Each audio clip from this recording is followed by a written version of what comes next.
আসসালামু আলাইকুম প্রিয় অষ্টম শ্রেণীর কচিকাচারা, আশা করি তোমরা ভালো আছো। তোমাদের বার্ষিক পরীক্ষার প্রিপারেশন কেমন চলছে একটু জানাও আমাদেরকে। এবং এই বার্ষিক পরীক্ষার প্রিপারেশনকে একটু ত্বরান্বিত করতেই আমরা তোমাদেরকে সাহায্য করছি, কিছু বেসিক এবং পরীক্ষার কোশ্চেন প্যাটার্ন নিয়ে আলোচনা করছি। তো আজকে আমি সাইফুল ইসলাম রাসেল স্যার তোমাদের বিজেস ক্লাস নিয়ে এসেছি এবং আমাদের সেই আগের ক্লাসগুলো ধারাবাহিকতায় আজকের ক্লাসটা হবে অধ্যায় 10, 11 এবং 12 অধ্যায় নিয়ে। তো আশা করছি ক্লাসটা তোমরা উপভোগ করবা। চলো খাতা কলম নিয়ে আমরা রেডি হয়ে যাই ক্লাসটা করার জন্য। তো শুরুতেই আমরা অধ্যায় 10 নিয়ে আলোচনা করব এবং আমাদের অধ্যায় 10টা হলো বাংলাদেশের জনসংখ্যা এবং উন্নয়ন। তো গত ক্লাসে আমরা উন্নয়ন বা সামাজিক পরিবর্তন নিয়ে একটু আলোচনা করেছিলাম এবং সেখানে আমরা দেখেছিলাম যে উন্নয়ন হলো কাঙ্ক্ষিত পরিবর্তন, মানুষের জীবনমানের কাঙ্ক্ষিত পরিবর্তন বা ইতিবাচক পরিবর্তন। এখন পরিবর্তনটা কাদের হয়? জনসংখ্যা বা জনগণের জীবনের হয়। তো এখন উন্নয়ন করতে হলে সেটার সাথে জনসংখ্যা অনেক বেশি ভাবে কানেক্টেড এবং জনসংখ্যা বিষয়ক সরকারের অনেক নীতি আছে যে কোন দেশের সরকার জনসংখ্যাকে কি শেপে দেখতে চায়। সেই বেসিসে আমরা আজকে বাংলাদেশের জনসংখ্যা এবং তার উন্নয়ন এই অধ্যায়টা আমরা পড়ব। তো প্রথমেই দেখো, আমরা এই অধ্যায়টা আজকে আমরা প্রশ্ন সলভ করতে করতে বই দাগাবো, একই সাথে আমরা কোশ্চেন এবং বইয়ের একটা সমন্বয় করে পড়ব। তো আসো রেডি হয়ে যাও ক্লাসটা শুরু করতে। তো প্রথমেই আমরা বহু নির্বাচনী যে কোশ্চেনগুলো আছে সেগুলো আমরা আলোচনা করি। আসো, প্রথম প্রশ্নটা দেখো, বাংলাদেশের মানুষের মাথাপিছু আয় কত মার্কিন ডলার? বাংলাদেশের মানুষের মাথাপিছু আয় কত মার্কিন ডলার? দেখো, বাংলাদেশের মানুষের মাথাপিছু আয় হলো 2784 মার্কিন ডলার। তোমাদের নতুন বইতে এটা লেখা আছে, ঠিক আছে? তাহলে আসো আমরা একই সাথে এখন বইতে দেখবো যে এই প্রশ্নটা বইয়ের কোথায় আছে। এই যে দেখো, আমরা যদি বইয়ের দিকে তাকাই, এইখানে আমরা দেখতে পাচ্ছি যে বাংলাদেশের মানুষের মাথাপিছু আয় কত। এই যে দেখো, বাংলাদেশের মানুষের মাথাপিছু আয় বইতে দাগায় ফেলাও 2784 মার্কিন ডলার। এটা 2024 সালের ডেটা। এই ডেটাটা আপডেটেড একটা ডেটা 2024 সালের। এখন যদি আমি একই বিষয় বলি যে আমাদের বাংলাদেশে প্রতি বর্গ কিলোমিটারে কতজন লোক বাস করে, এই তথ্যটা যদি আমরা অ্যাড করি, তাহলে আমরা এখানে একটু অ্যাড করে আমরা লিখে রাখি যে বাংলাদেশে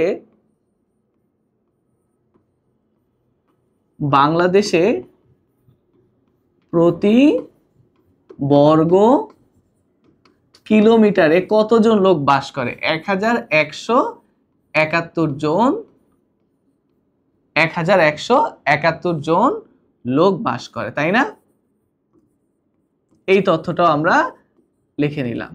এখন দেখো, আমাদের বইতে একটা তুলনা আছে, বাংলাদেশের সাথে যুক্তরাষ্ট্রের একটা তুলনা আছে।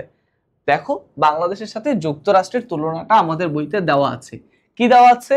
যে আমাদের দেশটা একটা ঘনবসতিপূর্ণ দেশ, যেখানে প্রতি বর্গ কিলোমিটারে 1171 জন লোক বসবাস করে। অন দ্য আদার হ্যান্ড দেখো, যুক্তরাষ্ট্র এত বড় একটা দেশ, কিন্তু সেই দেশের জনসংখ্যার দিকে যদি তাকাও, যুক্তরাষ্ট্রে প্রতি বর্গ কিলোমিটারে 36 জন লোক বসবাস করে, মাত্র 36 জন। কিন্তু তাদের মাথাপিছু আয়ের দিকে যদি তাকাও, দেখো মাথাপিছু আয় 81,695 মার্কিন ডলার।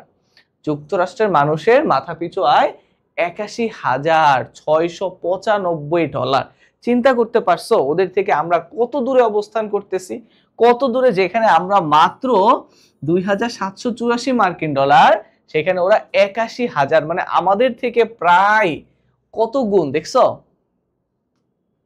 আমাদের থেকে তারা কত গুণ? প্রায় 50 গুণ বেশি তাদের ইনকাম আছে, ঠিক আছে? তো এখন দেখো, তো আমাদের দেশের জনসংখ্যা অনেক বেশি কিন্তু মাথাপিছু আয় অনেক কম, এটা আমরা বুঝতে পারলাম এই ইনফরমেশনটা থেকে। তো আসো আমরা কোশ্চেনে চলে যাই। তাহলে পরের কোশ্চেনে যদি আমরা দেখি, পরের কোশ্চেনে কি বলছে দেখো, আমেরিকা যুক্তরাষ্ট্রে প্রতি বর্গ কিলোমিটারে কতজন লোক বসবাস করে। তো এই তথ্যটা কিন্তু আমরা জেনে গেছি, আমেরিকা যুক্তরাষ্ট্রে প্রতি বর্গ কিলোমিটারে 36 জন। কথাটা মনে রাখবা, 36 জন লোক বসবাস করে। এরপরে প্রশ্ন দেখো, কোন ধারণা একে অপরের সাথে সম্পর্কযুক্ত? দেখো, জনসংখ্যা এবং উন্নয়ন, এই যে ধারণাটা একে অপরের সাথে উন্নয়ন, কারণ আমরা জনসংখ্যা থাকলে সেই জনসংখ্যার উন্নয়ন করতে চাই, তাই না? তাহলে জনসংখ্যা এবং উন্নয়ন এই তথ্যটা একে অপরের সাথে সম্পর্কিত। আচ্ছা, এবার দেখো, কোন দিনকে জাতীয় দিবস হিসাবে পালন করা হয়? জাতীয় দিবস কি দিবস? জাতীয় জনসংখ্যা দিবস। তো জাতীয় জনসংখ্যা দিবস হিসাবে পালন করা হয় কোন দিনটাকে? তাহলে দেখো 2রা ফেব্রুয়ারি, 2nd ফেব্রুয়ারি প্রতি বছর এটাকে জাতীয় জনসংখ্যা দিবস হিসাবে পালন করা হয়। আমরা যদি বইয়ের দিকে তাকাই, আমাদের বইতে দ্বিতীয় পেজে দেখো, দ্বিতীয় পেজে, তৃতীয় পেজে দেখো, এখানে একটা তথ্য আছে। এই যে দেখো, এই যে দুটো ইম্পর্টেন্ট তথ্য আছে। জনসংখ্যা সম্পর্কে বর্তমান বাংলাদেশ সরকারের স্লোগান হলো 2টি সন্তানের বেশি নয়, 2টি সন্তানের বেশি নয় এবং একটি হলে ভালো হয়। এইটা আমাদের দেশের সরকারের জনসংখ্যা বিষয়ক স্লোগান। এখন কেন এই ধরনের কথা বলা হলো? দেখো, একটা পরিবারে মা এবং বাবা একটা পরিবারের মেইন সদস্য, তাই না? তাহলে কয়জন তারা হলো 2জন। কয়জন? 2জন, তাই না? তো তাদের থেকে, এই মা বাবা থেকে যদি পরবর্তী প্রজন্ম 2জন সন্তান হয়, তাহলে কি হবে বলতো? এই দেশটাতে জনগণ স্থির থাকবে, জনসংখ্যা বাড়বে না। কিন্তু সন্তান যদি একজন হয় তখন জনসংখ্যা অর্ধেক হয়ে যাবে, অর্ধেক হতে থাকবে। এই জন্য সরকার এরকম একটা স্লোগান চালু করেছে, 2টি সন্তানের বেশি নয়, একটি হলে ভালো হয়। এবং প্রতি বছর 2রা ফেব্রুয়ারি বাংলাদেশের জাতীয় জনসংখ্যা দিবস হিসেবে পালন করা হয়। এই তথ্যটা খুব ইম্পর্টেন্ট, তোমাদের এমসিকিউ হিসাবে আসতে পারে। তো এই কথাটা তোমরা বুঝতে পেরেছো নিশ্চয়ই। তারপরে আসো আমরা চলে যাই পরের কোশ্চেনটাতে। পরের কোশ্চেনটাতে কি বলছে দেখো, বাংলাদেশের জনসংখ্যা সংক্রান্ত স্লোগানে সর্বাধিক কয়টি সন্তান গ্রহণের কথা বলা হয়েছে? অ্যাকচুয়ালি সর্বাধিক বলে নাই, এখানে স্লোগান দেওয়া হয়েছে যে 2টি সন্তান হলে ভালো হয়, তাই না? জনসংখ্যা নীতি গ্রহণ করা হয় কেন? কেন জনসংখ্যা নীতিটাকে কেন গ্রহণ করা হয়? কারণ দেশের জনসংখ্যা যদি বেড়ে যায় তখন জনগণের জীবনযাত্রার মান বৃদ্ধিটা সম্ভব হবে না। এই জনগণের জীবনযাত্রার মানটাকে একই রাখার জন্য কি করা হয়েছে? এখানে তোমার জনসংখ্যা সংক্রান্ত যে নীতি সেটা গ্রহণ করা হয়েছে, ঠিক আছে? তো এরপরের প্রশ্নে যদি আমরা যাই, এরপরের প্রশ্নে কি বলছে দেখো, জনসংখ্যা নীতি বলতে কি বুঝো? জনসংখ্যা নীতি এখানে কি বলেছে? আমাদের দেশে জনসংখ্যার পুনর্বিন্যাস করা হয় না, বা নিয়ন্ত্রণ করা, বা জনসংখ্যা স্থানান্তর করা, নাকি জাতীয় পরিকল্পনা? এই যে 4টা অপশন আছে দেখো, এখানে আমাদের বইতে খুব সহজেই একটা ডেফিনেশন দেওয়া আছে যে জনসংখ্যা নীতি কাকে বলে। তাহলে আমরা যদি বইয়ের ডেফিনেশনের দিকে তাকাই তাহলে আমরা দেখতে পাই, দেখো শুরুতেই দেখো, এই যে দেখো, একটি দেশের জনসংখ্যা বিষয়ক, সাধারণত একটি দেশের জনসংখ্যা বিষয়ক জাতীয় পর্যায়ের পরিকল্পনা গ্রহণ করার জন্য যে দিক নির্দেশনা দেওয়া হয় তাকেই জনসংখ্যা নীতি বলে, ঠিক আছে? এই দেখো জনসংখ্যা নীতি, এবং এই নীতির লক্ষ্যটাকে, এই নীতির লক্ষ্য হলো জনসংখ্যা নিয়ন্ত্রণ করা। তাহলে এটা একটা জাতীয় পর্যায়ের পরিকল্পনা এবং তার লক্ষ্য হলো জনসংখ্যা নিয়ন্ত্রণ করে জনগণের জীবনমান উন্নতি করা এবং আর্থসামাজিক উন্নয়ন নিশ্চিত করা। তাহলে আমাদের প্রশ্নটা কি ছিল যে জনসংখ্যা নীতি বলতে কি বোঝায়? এখানে কিন্তু তার উদ্দেশ্য বলে নাই। তাহলে জনসংখ্যা নীতি হলো একটা জাতীয় পরিকল্পনা, বুঝতে পারছো? তো এই জাতীয় পরিকল্পনা হলো জনসংখ্যা নীতি। যদি বলতো উদ্দেশ্য, জনসংখ্যা নীতির উদ্দেশ্য কি, তখন আমরা বলতে পারতাম জনসংখ্যা নীতির উদ্দেশ্য হলো তোমার জনসংখ্যা নিয়ন্ত্রণ করা। তাহলে প্রশ্নটা বুঝতে হবে এবং সেই অনুসারে আমাদেরকে অ্যানসারে যাইতে হবে, ঠিক আছে? তো এইটা হলো মূল বিষয়টা। তো এইবার দেখো আমরা যদি আগাই, এখানে কি বলছে পরের কোশ্চেনটাতে যদি দেখি, পরের কোশ্চেনটাতে বলা হয়েছে প্রতি বছর ফেব্রুয়ারি মাসের কত তারিখে জাতীয় জনসংখ্যা দিবস পালন করা হয়? এটা তো আমরা একটু আগে দেখেই আসছি, তাই না? ফেব্রুয়ারি মাসের 2 তারিখে বা 2রা ফেব্রুয়ারি কি করা হয়? জাতীয় জনসংখ্যা দিবস পালন করা হয়, ঠিক আছে? তো বাংলাদেশের জনসংখ্যা নীতির মূল লক্ষ্য উদ্দেশ্য কয়টা? এখন তোমার বইতে জনসংখ্যা নীতির কতগুলা লক্ষ্য উদ্দেশ্য রয়েছে জনসংখ্যা নীতির। এই লক্ষ্য উদ্দেশ্যগুলোর কথা এখানে বলা হয়েছে যে বাংলাদেশের জনসংখ্যা নীতির লক্ষ্য উদ্দেশ্য কয়টা আছে। এখন যদি আমরা বইয়ের দিকে তাকাই, আমরা যদি বইতে যাই, দেখো এই যে বইতে জনসংখ্যা নীতির লক্ষ্য ও উদ্দেশ্য দেখতে পাচ্ছ? জনসংখ্যা নীতির লক্ষ্য ও উদ্দেশ্য কয়টা আছে? এখন বইয়ের দিকে তাকাও, বইতে দেখো কয়টা আছে, 7টা আছে। দেখো 1 2 3 4 5 6 এবং 7, 7টা জনসংখ্যা নীতি বলা আছে। এখন নীতিগুলোর লক্ষ্য কি কি একটু খেয়াল করো। এই লক্ষ্যগুলোকে তুমি সহজে যদি মনে করতে চাও তাহলে কিভাবে তুমি দাগাবা। প্রথমে তুমি বলতে পারো যে এইখানে আমাদের মূল বিষয়টা হলো যে দেশের সব মানুষের কাছে প্রয়োজনীয় স্বাস্থ্য ও পরিবার পরিকল্পনা বা পরিবার কল্যাণ সেবাটাকে পৌঁছে দেওয়া। ঠিক আছে, নাম্বার 2তে কি পরিবার পরিকল্পনা কর্মসূচি ও প্রজনন স্বাস্থ্য, এটা হলো দ্বিতীয়তে। এবং তৃতীয়তে কি বলছে, নারীর অপুষ্টির হার হ্রাস করা, এটা তৃতীয়তে বলছে। 4 নম্বরে কি বলছে দেখো, 4 নম্বরে বলছে যে ইউনিয়ন পর্যায়ে, ইউনিয়ন কিন্তু সবচেয়ে ক্ষুদ্র ইউনিট। হ্যাঁ, ইউনিয়নটা কি বলতো, ইউনিয়নটা হলো সবচেয়ে ক্ষুদ্র ইউনিট বা ক্ষুদ্রতম ইউনিট। ইউনিয়নটা হলো ক্ষুদ্রতম ইউনিট প্রশাসনের, বুঝছো, সরকারি প্রশাসনের সবচেয়ে ক্ষুদ্রতম ইউনিট হলো ইউনিয়ন।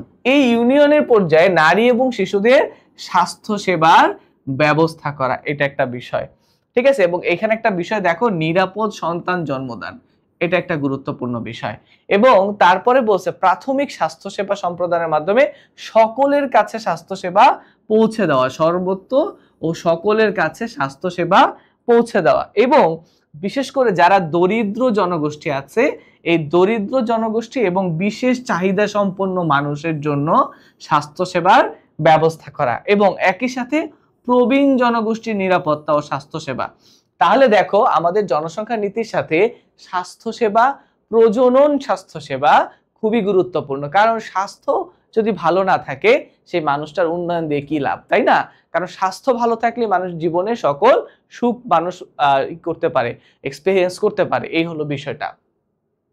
তো দেখো এইখানে যদি আমরা বলি বাংলাদেশের জনসংখ্যা নীতির মূল লক্ষ্য উদ্দেশ্য কয়টি আছে, তাহলে আমরা কি বলবো, মূল লক্ষ্য উদ্দেশ্য আছে 7টি লক্ষ্য এবং উদ্দেশ্য রয়েছে। ঠিক আছে, তো এরপরের প্রশ্নে যদি আমরা যাই, এরপরের প্রশ্নে কি বলছে দেখো, পরিকল্পিত পরিবারে কতজন সন্তান থাকে, তাহলে সর্বোচ্চ আমরা জানি যে 2টি সন্তানের বেশি নয় যদি বলে তাহলে সর্বোচ্চ 2 জন। ঠিক আছে, তো যদি এই প্রশ্নটা খুব একটা ভ্যালিড প্রশ্ন না, কিন্তু আমাদের পরীক্ষায় বারবার এসেছে বিভিন্ন বোর্ডে এই ধরনের প্রশ্ন। ঠিক আছে, এরপর দেখো মহিলাদের হস্ত ও কুটির শিল্পের কাজ, খেয়াল করছো, হস্ত ও কুটির শিল্পের কাজ জনসংখ্যা নিয়ন্ত্রণে কি ধরনের উদ্যোগ, তোমাকে বলতে তুমি অনেকেই এটা যদি বই না পড়ো তারা মনে করতে পারো যে নারীর ক্ষমতায়ন, অ্যাকচুয়ালি না। যে এখানে উদ্যোগের কথা বলেছে, কি ধরনের উদ্যোগ বলেছে, তাহলে অ্যান্সার হলো আয় বৃদ্ধিমূলক কর্মসূচি। এটা হলো আয় বৃদ্ধিমূলক কর্মসূচি। এই অ্যান্সারটা আমাদের বইতে কোথায় আছে তোমরা দেখবা, আসো তোমাদেরকে বই দেখাই। আমাদের বইতে যদি আমরা যাই, আমাদের বইতে এই যে দেখো জনসংখ্যা নিয়ন্ত্রণে সরকারি ও বেসরকারি উদ্যোগ, এইখানে দেখো, এইখানে আমাদের যে 5 নম্বর পয়েন্টটা আছে, 5 নম্বর পয়েন্টটার দিকে তোমরা তাকাও, এইখানে স্পষ্ট করে বলা আছে আয় বৃদ্ধিমূলক কর্মসূচি কথা বলছে। এবং এইখানে দেখো খুব সহজ করে একদম ডিটেইল বলা আছে হস্ত ও কুটির শিল্পের কথা বলা আছে। এই জন্য আয় বৃদ্ধিমূলক কর্মসূচিটা হলো এই হস্ত ও কুটির শিল্প। ঠিক আছে, এবং এর ফলে কি হচ্ছে, এর ফলে নারীদের ক্ষমতায়ন হচ্ছে। It's true. যদি ক্ষমতায়ন কথা বলতে চায়, এই যে ক্ষমতায়নের সাথে রিলেটেড হলো কোটা। এই দেখো ক্ষমতায়নের সাথে কোটা, কারণ এই নারীদেরকে যারা সমাজে পিছিয়ে পড়া জনগোষ্ঠী তাদেরকে কোটা প্রথার মাধ্যমে সমাজের একটা মূল শ্রেণীতে নিয়ে আসাটাই হলো কোটার লক্ষ্য ছিল। কারণ যেহেতু এখানে ইকুইটি প্রয়োজন, কারণ নারীদের জন্য একটু বেশি সুযোগ প্রয়োজন, কারণ সমাজে তারা একটু বেশি পিছিয়ে ছিল, তো এই জন্য তাদের এই কোটা প্রথাটা প্রয়োজন ছিল। ঠিক আছে, তো এরপর দেখো, তাহলে তোমরা বুঝতে পারছো, তাহলে নারীর ক্ষমতায়ন হলে আমরা এখানে কোন অ্যান্সারটা লিখতাম, কোন অ্যান্সারটা লিখলে নারীর ক্ষমতায়ন হতো, নারীর ক্ষমতায়ন হতো যদি এখানে বলতো তাদের চাকরির জন্য যে কোটা সিস্টেম আছে সেটা হলো তাদের ক্ষমতায়নের জন্য করা হয়েছে। বুঝতে পেরেছো তোমরা? তো এরপরের প্রশ্নে যদি আমরা চাই, আসো দেখি কি আছে, বাংলাদেশ সরকার কোন শ্রেণী পর্যন্ত মেয়েদের উপবৃত্তি চালু করেছে বা প্রদান করেছে, ষষ্ঠ থেকে দ্বাদশ শ্রেণী, তাহলে দ্বাদশ, এটা কি হবে, এখানে দেখো ষষ্ঠ থেকে দ্বাদশ শ্রেণী। ঠিক আছে, এটা হলো অ্যান্সার। দেখো কোথায় আছে, এটা আমাদের বইতে খুব ইজিলি দেওয়া আছে। কোথায় দেওয়া আছে? এই যে দেখো খ নাম্বারে, সরকার নারী শিক্ষা প্রসারের জন্য প্রাথমিক থেকে মাধ্যমিক স্তর পর্যন্ত বিনামূল্য পাঠ্য বই, ষষ্ঠ থেকে দ্বাদশ শ্রেণী পর্যন্ত উপবৃত্তি প্রদান করছে। তাহলে বইতে এই জায়গাটা দাগিয়ে ফেলো, ষষ্ঠ থেকে দ্বাদশ শ্রেণী পর্যন্ত কি করছে? উপবৃত্তি প্রদান করছে। ওকে, এরপর দেখো, এরপর কি বলছে,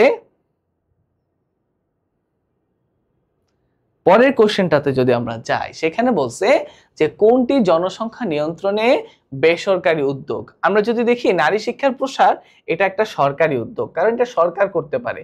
তাহলে এটা অ্যান্সার না, এটা অ্যান্সার হতে পারে না, এটা সরকারি উদ্যোগ। চিকিৎসা সেবার নিশ্চয়তা দেওয়া, এটাও একটা সরকারি উদ্যোগ, এবং সকলের জন্য শিক্ষার ব্যবস্থা করা, এটা সরকারি উদ্যোগ। এখন বেসরকারি প্রতিষ্ঠানগুলো কি করতে পারে, বা বিভিন্ন এনজিও প্রতিষ্ঠানগুলো বাল্য বিবাহ রোধে তারা ভূমিকা রাখতে পারে, জনগণকে সচেতন করতে পারে। তো যেটা দেখো, আমরা যদি এখানে দেখি আমাদের বইতে কি লেখা আছে, আমরা যদি আমাদের বইয়ের দিকে তাকাই, দেখো বেসরকারি উদ্যোগের দিকে তোমরা যদি তাকাও, তাহলে দেখো এখানে খুব ইজিলি বলা আছে, এই যে বাল্য বিবাহ রোধে উদ্বুদ্ধকরণ, এটা একটা বেসরকারি উদ্যোগ। তাহলে বেসরকারি উদ্যোগ আর কি কি আছে, বেসরকারি উদ্যোগ কয়টা আছে এবং কি কি আছে, এটা যদি তোমরা দেখো, তাহলে দেখো বেসরকারি উদ্যোগ কয়টা আছে, দেখতে পাচ্ছ 6টা বেসরকারি উদ্যোগ আছে, এবং 6টা উদ্যোগের মধ্যে একটা কি, পরিবার পরিকল্পনা প্রকল্প। যে সকল এনজিও প্রতিষ্ঠানগুলো আছে তারা কি করে, পরিবার পরিকল্পনা গ্রহণ করতে পরামর্শ দিয়ে থাকে, সাহায্য করে থাকে পরিবার পরিকল্পনাতে। এবং এখানে তারা কি করে, 2টি সন্তানের পরিকল্পিত পরিবার তাদের লক্ষ্য, এবং এই লক্ষ্যে তারা কাজ করতে থাকে। বাল্য বিবাহ রোধে তারা কাজ করে, এবং তারা নারীদেরকে বিশেষ করে বিভিন্ন ধরনের প্রশিক্ষণ কার্যক্রম তারা চালিয়ে থাকে, এবং সচেতনতা কার্যক্রম চালিয়ে থাকে, এবং ধর্মীয় নেতা যারা মসজিদের ইমাম বা মন্দিরের যারা নেতা আছে তাদেরকে কি করে, উদ্বুদ্ধ করে, যাতে তারা জনসংখ্যা কমানোর জন্য মানুষকে অনেক বেশি পরামর্শ দিয়ে থাকে। তাহলে এটা হলো বেসরকারি উদ্যোগগুলো। তারপরে দেখো, আমরা যদি পরের কোশ্চেনটাতে যাই, কি বলছে, শিশু মৃত্যু হ্রাসে সাফল্য অর্জন করায় বাংলাদেশ কত সালে জাতিসংঘ পুরস্কার পেয়েছে? বাংলাদেশ 2010 সালে জাতিসংঘ পুরস্কার লাভ করেছে। ঠিক আছে, পরের প্রশ্নে যদি আমরা যাই, অদক্ষ জনগোষ্ঠী বলতে আমরা কি বুঝি? অদক্ষ হলো যারা প্রশিক্ষণহীন জনগোষ্ঠী, তাদেরকে অদক্ষ জনগোষ্ঠী বলা হয়। তারপরের প্রশ্ন আসো, আমাদের দেশে শিশু ও মাতৃমৃত্যুর হার কমার কারণটা কি? দেখো, প্রথমে যদি আমরা দেখি, মৃত্যুর হার কমার কারণটা হলো মানুষ ধীরে ধীরে সচেতন হচ্ছে, এটা একটা কারণ। আবার দেখো, পরিবার পরিকল্পনা কার্যক্রমের অধিক প্রচার হচ্ছে, এবং 3 নম্বরে শিক্ষার হার বেড়ে যাওয়া। 3টাই কিন্তু আমাদের দেশে হচ্ছে। তাহলে 3টাই হলো আমাদের দেশে শিশু ও মাতৃমৃত্যুর হার কমার কারণ। কারণ যখন মা অনেক বেশি সচেতন হবে, শিক্ষিত হবে, পরিবার পরিকল্পনা থাকবে, পরিকল্পিতভাবে কাজ থাকবে, তখন সেখানে মৃত্যুর হারটা কমে আসবে, কারণ প্রপার তারা এখানে ফ্যাসিলিটিস গুলো ভোগ করবে। ঠিক আছে, এরপরের প্রশ্ন যদি আমরা যাই, কোনটি জনসংখ্যাকে যদি তুমি জনসম্পদে করতে চাও, রূপান্তর করতে চাও, তাহলে তোমাকে কি করতে হবে, যুব প্রশিক্ষণের ব্যবস্থা করতে হবে। এই পার্টগুলো কিন্তু আমাদের বইতে, দেখো বইতে আছে, একদম ইজিলি আছে। তোমরা যদি বইটার দিকে তাকাও, এই যে দেখো, জনসংখ্যাকে জনসম্পদের সম্পর্ক এবং কিভাবে আমরা এই রূপান্তর করতে পারি, সেই রূপান্তরের কৌশলটা কিন্তু এখানে বলা আছে। ঠিক আছে, এই যে দেখো কি করতে হবে, কর্মমুখী শিক্ষা প্রদান করতে হবে, দক্ষতা বৃদ্ধি প্রশিক্ষণ প্রদান করতে হবে, এবং প্রযুক্তি ও কারিগরি শিক্ষা দিতে হবে, নারী শিক্ষার প্রসার করতে হবে, স্বাস্থ্য ও পুষ্টি কার্যক্রম চালন করতে হবে, উৎপাদনমুখী খাতে শিক্ষা ও প্রশিক্ষণ কার্যক্রম দিতে হবে, কৃষিভিত্তিক শিক্ষা এবং কর্মসংস্থানের জন্য কৃষি আধুনিকরণ করতে হবে। ঠিক আছে, এবং এখানে ডিরেক্ট বলা আছে, হ্যাঁ, এই যে যুব শক্তিকে সম্পদে রূপান্তরের জন্য অনেক ধরনের পরিকল্পনা গ্রহণ করা হয়েছে। সো এই পার্টটাতে তোমরা যদি পার্ট 3 and 4 পড়ো, তাহলে এই বিষয়টা কিন্তু এখানে পারবা। এই যে দেখো, দেখছো, এই খুব ইজিলি বলছে, দেখছো, এই যে দেখো খুব ইজিলি বলছে কিন্তু এখানে যে পরিবার পরিকল্পনা কার্যক্রম এবং মানুষের ক্রমবর্ধমান সচেতনতার ফলেই কি হয়েছে, আমাদের জনসংখ্যা বৃদ্ধির হার কিছুটা কমে আসছে। একদম ডিটেইল বলছে। ঠিক আছে, এবং দেখো, শিক্ষা, প্রশিক্ষণ ও উপযুক্ত কর্মসংস্থানের ব্যবস্থা করেই জনসংখ্যাকে আমরা কি করতে পারি, জনসম্পদে আমরা রূপান্তর করতে পারি। ঠিক আছে, দেখছো খুব সুন্দরভাবে বলছে না। এবং এইখানে দেখো, এইখানে জনসম্পদে রূপান্তর করার কৌশলে দেখো কি বলছে, বিশ্বের অনেক দেশ জনসংখ্যাকে জনসম্পদে রূপান্তর করে ফেলছে। বিশেষ করে আমরা দুইটা দেশের নাম যদি বলি, চীন এবং ভারত। চীন এবং ভারত এখানে অনেক এগিয়ে গেছে। তো দেখো যুক্তরাষ্ট্র কি করছে, তাদের দেশে 23% ভারতীয় দক্ষ জনশক্তির উপর নির্ভরশীল। তার মানে ভারত কত এগিয়ে গেছে, তাই না? এবং দেখো চীন অলরেডি এটার একটা বড় একটা এক্সাম্পল। ঠিক আছে, তো আমাদের সরকারও এই বিষয়ে কাজ করতেছে, এই কথাটা এখানে বলা আছে। তো দেখো আমরা পরের প্রশ্নগুলোতে যদি যাই, এখানে কি বলছে পরের প্রশ্নটাতে 18 নম্বর প্রশ্ন বলছে, জনসংখ্যাকে জনসম্পদ পরিণত করার ক্ষেত্রে কোন দেশ এগিয়ে আছে? তাহলে অবশ্যই চীন এগিয়ে আছে। চীন একটা বড় এক্সাম্পল আমাদের জন্য। কিভাবে আমরা জনসংখ্যাকে জনসম্পদে পরিণত করতে পারি? শিক্ষা, প্রশিক্ষণ এবং কর্মসংস্থানে ব্যবস্থা করে আমরা জনসংখ্যাকে জনসম্পদে। এখন জনসম্পদ কি? জনসম্পদ কিন্তু তোমার জনসম্পদ যেটাকে বলা হয় হিউম্যান রিসোর্স। হিউম্যান রিসোর্স, বুঝছো? তো হিউম্যান রিসোর্স কি? মানব সম্পদ বা জনসম্পদ। মানে মানুষ হবে দক্ষ, দক্ষ জনগণ হবে, দক্ষ জনগণ। তারা বেকার থাকবে না, বুঝছো? তারা বেকার থাকবে না, তারা নিজেরাই কাজ করতে পারবে, পৃথিবীর কোনো জায়গায় তারা বসে থাকবে না। তো এটার জন্য কি করতে হবে? তাদেরকে শিক্ষা দিতে হবে, প্রশিক্ষণ দিতে হবে এবং তাদের কর্মসংস্থানের একটা ব্যবস্থা করতে হবে। তারপরের প্রশ্ন দেখো, তথ্য প্রযুক্তিকে কাজে লাগিয়ে কোন দেশ জনসংখ্যাকে জনসম্পদে রূপান্তর করেছে? তাহলে তথ্য প্রযুক্তির কথা যদি আমরা বলবো তাহলে ভারত চলে আসবে। পৃথিবীর ম্যাক্সিমাম দেশের দেখবা, ম্যাক্সিমাম বড় বড় কোম্পানির সিইও কিন্তু ভারতীয়, তাই না? তার কারণ কি? ভারত এই তথ্য প্রযুক্তি বা আইটি সেক্টরে অনেক বেশি তারা সাফল্য অর্জন করেছে। তো এরপর দেখো কি বলেছে, 21 নম্বর প্রশ্নে যদি আমরা যাই, মার্কিন যুক্তরাষ্ট্রের মতো দেশ তথ্য প্রযুক্তি খাতে শতকরা কত ভাগ ভারতীয় জনশক্তির উপর নির্ভরশীল? এই কোশ্চেনে আমরা দেখেছি শতকরা 23% তারা ভারতীয় জনশক্তির উপর নির্ভরশীল। তো তথ্য প্রযুক্তির ক্ষেত্রে বেশ এগিয়ে আছে কোন দেশ? তথ্য প্রযুক্তির কথা যদি বলে তাহলে ভারত এগিয়ে আছে। বাংলাদেশ সরকার কোন শক্তিকে সম্পদে রূপান্তর করার জন্য ব্যাপক পরিকল্পনা গ্রহণ করেছে? অ্যান্সার হবে জনশক্তিকে, তাই না? তারপর দেখো জনসংখ্যাকে জনসম্পদে পরিণত করার উপায় কি? তো অবশ্যই নারী শিক্ষার প্রসার ঘটাতে হবে, তথ্য প্রযুক্তির উন্নতিতে অগ্রাধিকার দিতে হবে এবং প্রশিক্ষণ কার্যক্রম এবং কর্মসংস্থানের ব্যবস্থা করতে হবে। তাহলে এটাই হবে জনসংখ্যাকে জনসম্পদে পরিণত করার উপায়। ঠিক আছে, তারপরের প্রশ্নে আসো আমরা যাই, কি বলছে, বাংলাদেশের জনসংখ্যাকে জনসম্পদে রূপান্তর করতে হলে কি করতে হবে? তো আমাদের বইতে খুব ইজিলি বলা আছে, কৃষিভিত্তিক শিক্ষার ব্যবস্থা করতে হবে, প্রযুক্তিগত উন্নয়ন করতে হবে, এট দ্য সেম টাইম আমাদের জনগণের স্বাস্থ্য সেবাটাকে বৃদ্ধি করতে হবে। তাহলে এই তিনটাই হবে অ্যান্সার। ওকে, আমরা 26 নম্বর প্রশ্নে চলে যাই। 26 নম্বর প্রশ্নে কি বলেছে? 26 নম্বর প্রশ্নে বলেছে জনসংখ্যা নিয়ন্ত্রণে সরকারি উদ্যোগ কি কি? তাহলে দেখো সরকার কি কি উদ্যোগ গ্রহণ করেছে।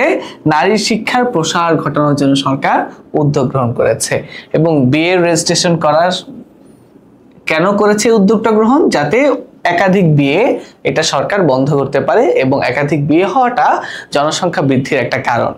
এবং এরপর দেখো সরকার কি করেছে, কর্মহীন যুবক বা নারীদের প্রশিক্ষণের ব্যবস্থা করেছে যাতে তারা মানব সম্পদে পরিণত হতে পারে। তাহলে এখানে আমরা দেখতে পাচ্ছি 1, 2 ও 3 হবে কারেক্ট অ্যান্সার। পরের প্রশ্নে দেখো বলা হয়েছে শরীফ যুব উন্নয়ন কেন্দ্র থেকে প্রশিক্ষণ নিয়ে মাছ চাষ করেছেন। তো তার এই কাজের ফলে কি হয়েছে? তার এই কাজের ফলে যেটা হয়েছে, সবাই যুব উন্নয়নের কাজে উৎসাহিত হবে, কারণ এখান থেকে তারা ইনকাম করতে পারবে। সুষম খাদ্যের ঘাটতি পূরণ হবে, কারণ প্রোটিন জাতীয় খাদ্য পাওয়া যাবে মাছের মাধ্যমে এবং যুবকদের কর্মসংস্থানের সৃষ্টি হবে। তাহলে এই 1, 2 ও 3 তিনটাই আমার অ্যান্সার হবে।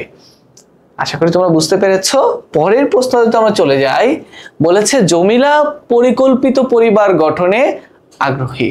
তো একটা আন্তর্জাতিক সংস্থা বা এনজিও, আন্তর্জাতিক সংস্থা, নন গভর্নমেন্ট অর্গানাইজেশন যেগুলো আছে তারা তাকে কিভাবে সাহায্য করতে পারে, পরিবার কল্যাণ কার্যক্রম অংশগ্রহণে সহায়তা করে। কারণ এইখানে যে ক, খ এবং গ আছে এই তিনটাই কিন্তু সরকারি উদ্যোগ, সরকারি উদ্যোগ, তাই না? তো এখানে তো বেসরকারি উদ্যোগের কথা বলা হয়েছে, তিনটাই কিন্তু সরকারি উদ্যোগ। বুঝা গেছে? তারপর দেখো ডকুমেন্টারি ফিল্ম, যদি ফিল্ম তৈরি করা হয়, যেটা বিটিভিতে আগে এই ধরনের অনেক ফিল্ম হইতো, তো এই ফিল্মগুলোর কাজ কি? এই ফিল্মগুলোর কাজ হলো সচেতনতা কার্যক্রম চালিয়ে যাওয়া, জনগণের মধ্যে সচেতনতা বৃদ্ধি করা। তারপরের প্রশ্ন যদি আমরা দেখি, নারীর ক্ষমতায়নে সবচেয়ে বেশি প্রয়োজন কি? সবচেয়ে বেশি প্রয়োজন হলো শিক্ষার প্রসার হওয়া, কারণ শিক্ষিত মা অবশ্যই একটা শিক্ষিত জাতি গঠনে সাহায্য করবে, তাই না? তারপরে দেখো আমরা এইখানে এমসিকিউ কোশ্চেনগুলো শেষ করেছি। এখন আমরা এই অধ্যায় থেকে গুরুত্বপূর্ণ জ্ঞানমূলক প্রশ্নগুলো দেখব। তো দেখো এইখানে তোমাদের জন্য 14টা জ্ঞানমূলক প্রশ্ন রাখা হয়েছে, 14টা প্রশ্ন, এবং ম্যাক্সিমাম প্রশ্নই আমি অলরেডি এই অধ্যায়টা পড়াতে গিয়ে আলোচনা করেছি। তো সেগুলোকে আর রিপিট করব না, তোমরা কোশ্চেনগুলো দেখো। জনসংখ্যা সম্পর্কে বর্তমান বাংলাদেশের স্লোগানটা কি? জনসংখ্যা নীতি কাকে বলে এবং বাংলাদেশে প্রতি বর্গ কিলোমিটারে কতজন লোক বসবাস করে? আমেরিকা যুক্তরাষ্ট্রে প্রতি বর্গ কিলোমিটারে কতজন লোক বাস করে? সরকার কত সালের মধ্যে সবার জন্য শিক্ষা নিশ্চিত করার প্রকল্প গ্রহণ করেছে? বাংলাদেশের জাতীয় জনসংখ্যা দিবস পালন করা হয় কত তারিখে? তো এইখানে দেখো 5 নম্বর যে প্রশ্নটা, দুইটা বিষয়, একটা প্রশ্ন হলো সবার জন্য শিক্ষা, সবার জন্য শিক্ষা হবে 2015 সাল, এবং নিরক্ষরতা দূরকরণ, যেটা দেখো নিরক্ষরতা দূরকরণ, সেটা হবে 2014 সাল। আমরা বইতে যদি যাই, দেখো আমাদের বইতে এই বিষয়টা নিয়ে স্পষ্ট করে বলা আছে। দেখো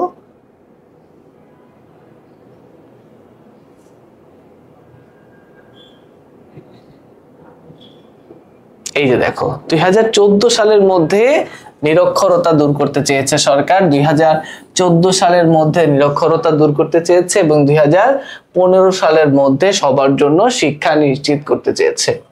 তাহলে এটা কিন্তু এখানে খুব স্পষ্ট করে বলা আছে, ঠিক আছে? তো এখন দেখো জনসংখ্যা দিবস তো আমরা জানি, শিক্ষা আমাদের এক ধরনের ন্যায্য বা মৌলিক অধিকার। আমেরিকা যুক্তরাষ্ট্রের জনগণের মাথাপিছু আয়, বাংলাদেশের জনগণের মাথাপিছু আয় কত, এবং বাংলাদেশের জনসংখ্যা নীতি কিভাবে প্রণয়ন করা হয় সেই বিষয়টা এখানে বলা আছে। একদম হুবহু আমাদের বইতে অ্যান্সার গুলো আছে, অলরেডি আমরা আলোচনা করেছি। জনসংখ্যা নীতির মূল লক্ষ্য অবশ্যই জনসংখ্যা নিয়ন্ত্রণ করা। সরকার কত সালের মধ্যে নিরক্ষরতা দূর করতে চেয়েছেন? 2014 সালের মধ্যে, তাই না? কোন ব্যবস্থার উন্নতির ফলে শিশু ও মাতৃমৃত্যুর হার কমে গেছে? কোন ব্যবস্থার উন্নতি? কারণ এখানে কি হয়েছে, শিক্ষা ব্যবস্থা বা স্বাস্থ্য সেবার উন্নতি হয়েছে। সরকার নারী শিক্ষা প্রসারের জন্য কি করেছেন? সরকারের উদ্যোগগুলো তুমি এখানে লিখতে পারো। তো এবার দেখো জনসংখ্যা নীতি কি, অনুধাবনমূলক প্রশ্ন বলছে, তাহলে জনসংখ্যা নীতিটা তুমি বই থেকে লিখবা কাকে বলে এবং সরকার কি কি নীতি নিয়েছে, তুমি কয়েকটা নীতি সংক্ষেপে এখানে আলোচনা করতে পারো। তাহলে দেখো আমাদের অনুধাবনের জন্য জনসংখ্যা নীতিটা কিন্তু ইম্পর্টেন্ট। এই যে জনসংখ্যা নীতিটা এখানে ছিল, তাই না? এই দেখো জনসংখ্যা নীতি কাকে বলে এবং জনসংখ্যা নীতির কয়েকটা উদ্দেশ্য তুমি সংক্ষেপে লিখে দিতে পারো এখানে। তারপরে বলেছে কি, দেখো জনসংখ্যা নীতি কেন প্রণয়ন করা হয়েছে? কেন? জনসংখ্যা নিয়ন্ত্রণ করার জন্য। জাতীয় দিবস কেন পালন করা হয়? কারণ জনসংখ্যা বিষয়ক যাতে মানুষের সচেতনতা বৃদ্ধি পায়, তাই না? জনসংখ্যা নীতির মুখ্য উদ্দেশ্য অবশ্যই জনসংখ্যা নিয়ন্ত্রণ করা, সেটা ব্যাখ্যা করবা। শিক্ষা কিভাবে জনসংখ্যা নিয়ন্ত্রণে ভূমিকা রাখে, রেমিটেন্স বলতে কি বোঝায়, কিভাবে জনসংখ্যাকে জনসম্পদে পরিণত করা যায়, জনসংখ্যাকে সম্পদে পরিণত করার 3টা কৌশল তুমি লিখবা, এবং জনসংখ্যা নিয়ন্ত্রণে সরকারি না বেসরকারি উদ্যোগগুলোর ভূমিকা এখানে লিখতে বলেছে। তাহলে এই প্রশ্নগুলো আমরা এখান থেকে বুঝতে পারলাম যে অধ্যায়ে যে আমরা পড়লাম এখান থেকে কেমন অনুধাবন প্রশ্ন আসতে পারে, ঠিক আছে? তো এরপরে যদি আমরা যাই, দেখো একটা সৃজনশীল নমুনা প্রশ্ন যদি আমরা ভালো মতো খেয়াল করি, একটা সংস্থায় 2 জন কর্মকর্তা বস্তি এলাকায় জনসংখ্যা বিষয়ক জরিপ করতে এসে দেখেছে অনেক দম্পতির বিয়ের বৈধ কাগজপত্র নেই। তাহলে দেখো বিয়ের বৈধ কাগজপত্র নেই, তার মানে বিয়ের রেজিস্ট্রেশন নেই এখানে। দেখছো প্রথম কাজ কি, বিয়ের বৈধ কাগজপত্র নেই, তারা যে বিয়ে করছে তাদের কোনো রেজিস্ট্রেশনই নাই, আইনগতভাবে কোনো বৈধতা নাই। তাহলে এই দেখো এইখানে কি বলছে, উদ্দীপকের তথ্য জনসংখ্যা নিয়ন্ত্রণের কোন ধরনের উদ্যোগ নির্দেশ করছে। তো সরকার কি করছে এখানে দেখো সরকার কি করছে,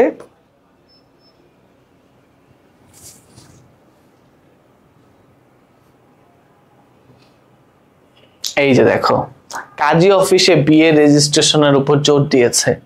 ঠিক আছে, তার মানে এইখানে কোন ধরনের পদক্ষেপ হচ্ছে, এখানে সরকারি উদ্যোগ হচ্ছে, সরকারি উদ্যোগ নিয়ে এইখানে সরকার বিয়ের রেজিস্ট্রেশনের উপরে জোর দিয়েছে। তো এখানে তুমি এখানে সরকারি উদ্যোগগুলো লিখতে পারো, জনসংখ্যা নিয়ন্ত্রণের সরকারি উদ্যোগ, বুঝছো?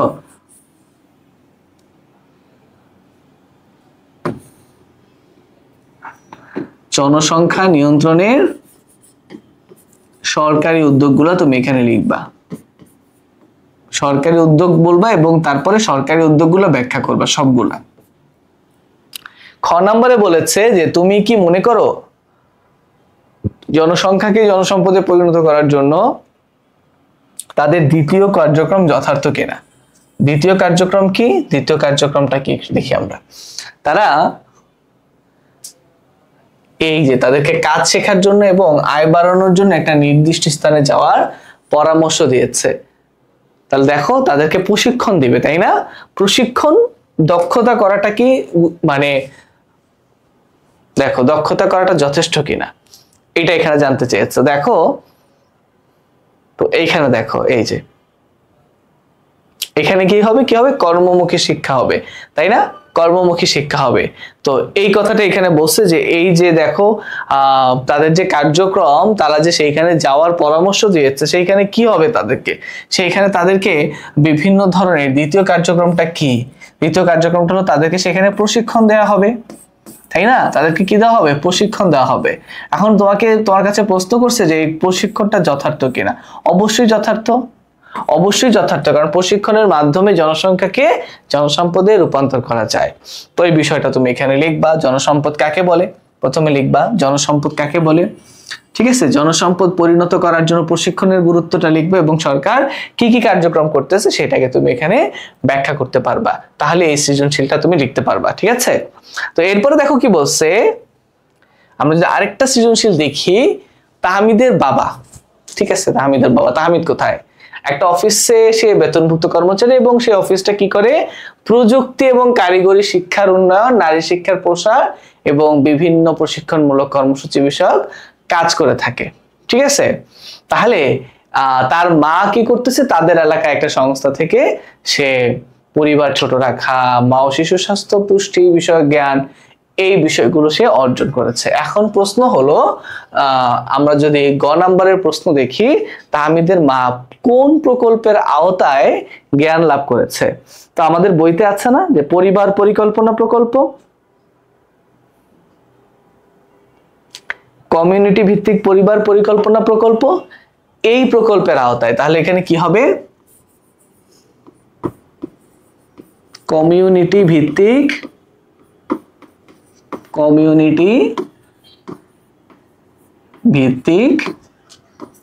পরিবার পরিকল্পনা,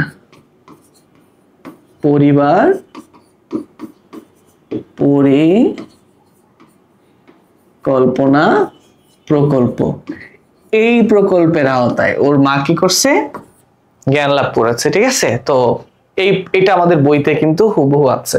দেখো কমিউনিটি ভিত্তিক পরিবার পরিকল্পনা কোথায় আছে, দেখো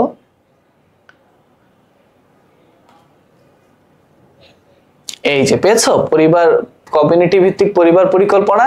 তো এটা কিন্তু একটা বেসরকারি উদ্যোগ। ঠিক আছে, তো এখানে তুমি এই কথাগুলো লিখতে পারো। ঠিক আছে, এবার নাম্বার ঘতে দেখো, তাহমিদের বাবার অফিসটি যে কার্যক্রম পরিচালনা করে তা জনগণকে কি দক্ষতা অর্জনে সহায়তা করছে কিনা। তাহলে এখানে দেখো যে এখানে তার যে বাবার যে অফিস সেটা কি, সেটা মানব সম্পদ উন্নয়নের জন্য কাজ করতেছে। তো তাদের কার্যক্রম কি কি, তারা কি কি কার্যক্রম পরিচালনা করে সেটা আগে লেখো। কি কি কার্যক্রম করে, কি কি কার্যক্রম তারা পরিচালনা করে সেটা আগে দেখে নাও। সেটা কি কি, সেটা আমাদের বইয়ের একদম শেষের দিকে আছে, দেখো একদম শেষের দিকে। এই যে দেখো, জনসংখ্যাকে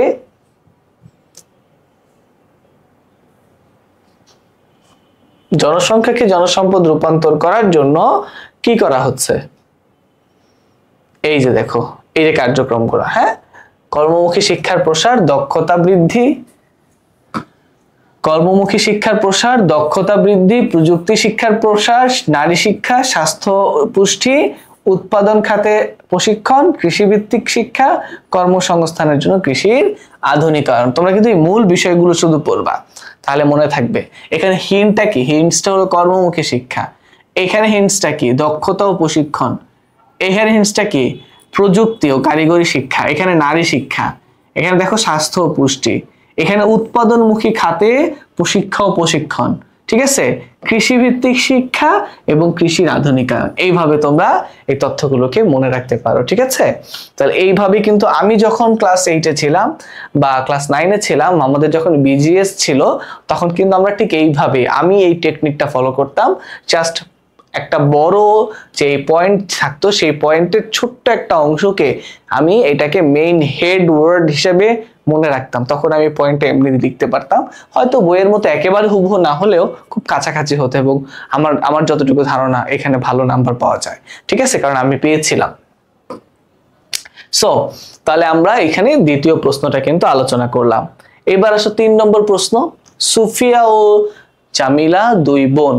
সুফিয়ার স্বামী কি করছে, খুব ভালো হাঁস মুরগির খামার আছে, এবং তাদের সামান্য আয়ে 2 সন্তান নিয়ে তারা সুখে শান্তিতে আছে। কিন্তু জামিলার স্বামী ভালো আয় করলেও তাদের সন্তান আছে 5টা।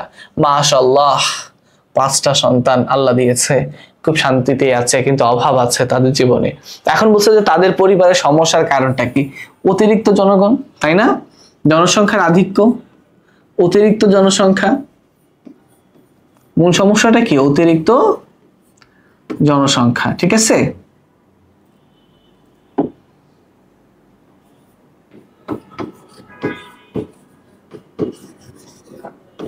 আচ্ছা এরপরে কি বলছে, সরকারি ও বেসরকারি প্রচেষ্টা।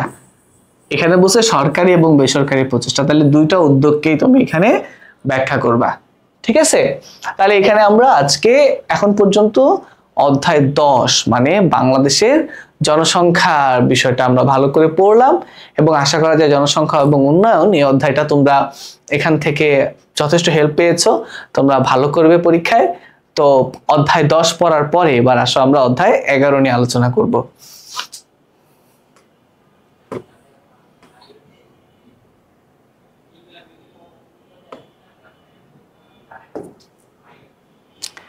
সো অধ্যায় 11 আমরা এখন শুরু করব। আমাদের অধ্যায় 11 হলো বাংলাদেশের জলবায়ু ও দুর্যোগ মোকাবেলা।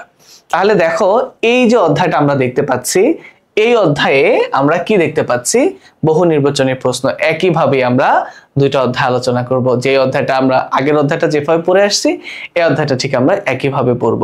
ঠিক আছে, তাহলে দেখো এখানে আমরা সিকিউ থেকে স্টার্ট করব, যে পৃথিবীতে প্রাকৃতিক দুর্যোগ বৃদ্ধির জন্য দায়ী কি।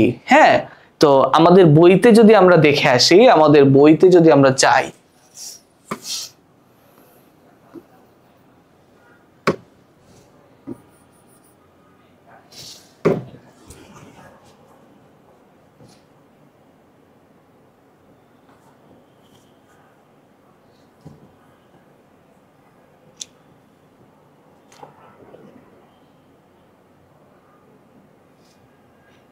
তো দেখো আমাদের বাংলাদেশের যদি আমরা কথা বলি, আমাদের বাংলাদেশে কেন এত বেশি প্রাকৃতিক দুর্যোগ হচ্ছে, এর একটা প্রধান কারণ হলো আমাদের ভৌগোলিক অবস্থান এবং বৈশ্বিক উষ্ণায়ন। এটা হলো আমাদের দেশের এই প্রাকৃতিক দুর্যোগ হওয়ার কারণ।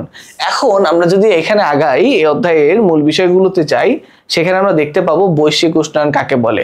তো প্রথমেই কিন্তু বলছে যে বৈশ্বিক উষ্ণায়ন কাকে বলে, তো পুরো পৃথিবীর তাপমাত্রা বৃদ্ধি পাচ্ছে, পৃথিবীর টোটাল তাপমাত্রা ডে বাই ডে বৃদ্ধি পাচ্ছে, এটাকে গ্লোবাল ওয়ার্মিং বা বৈশ্বিক উষ্ণায়ন বলা হয়।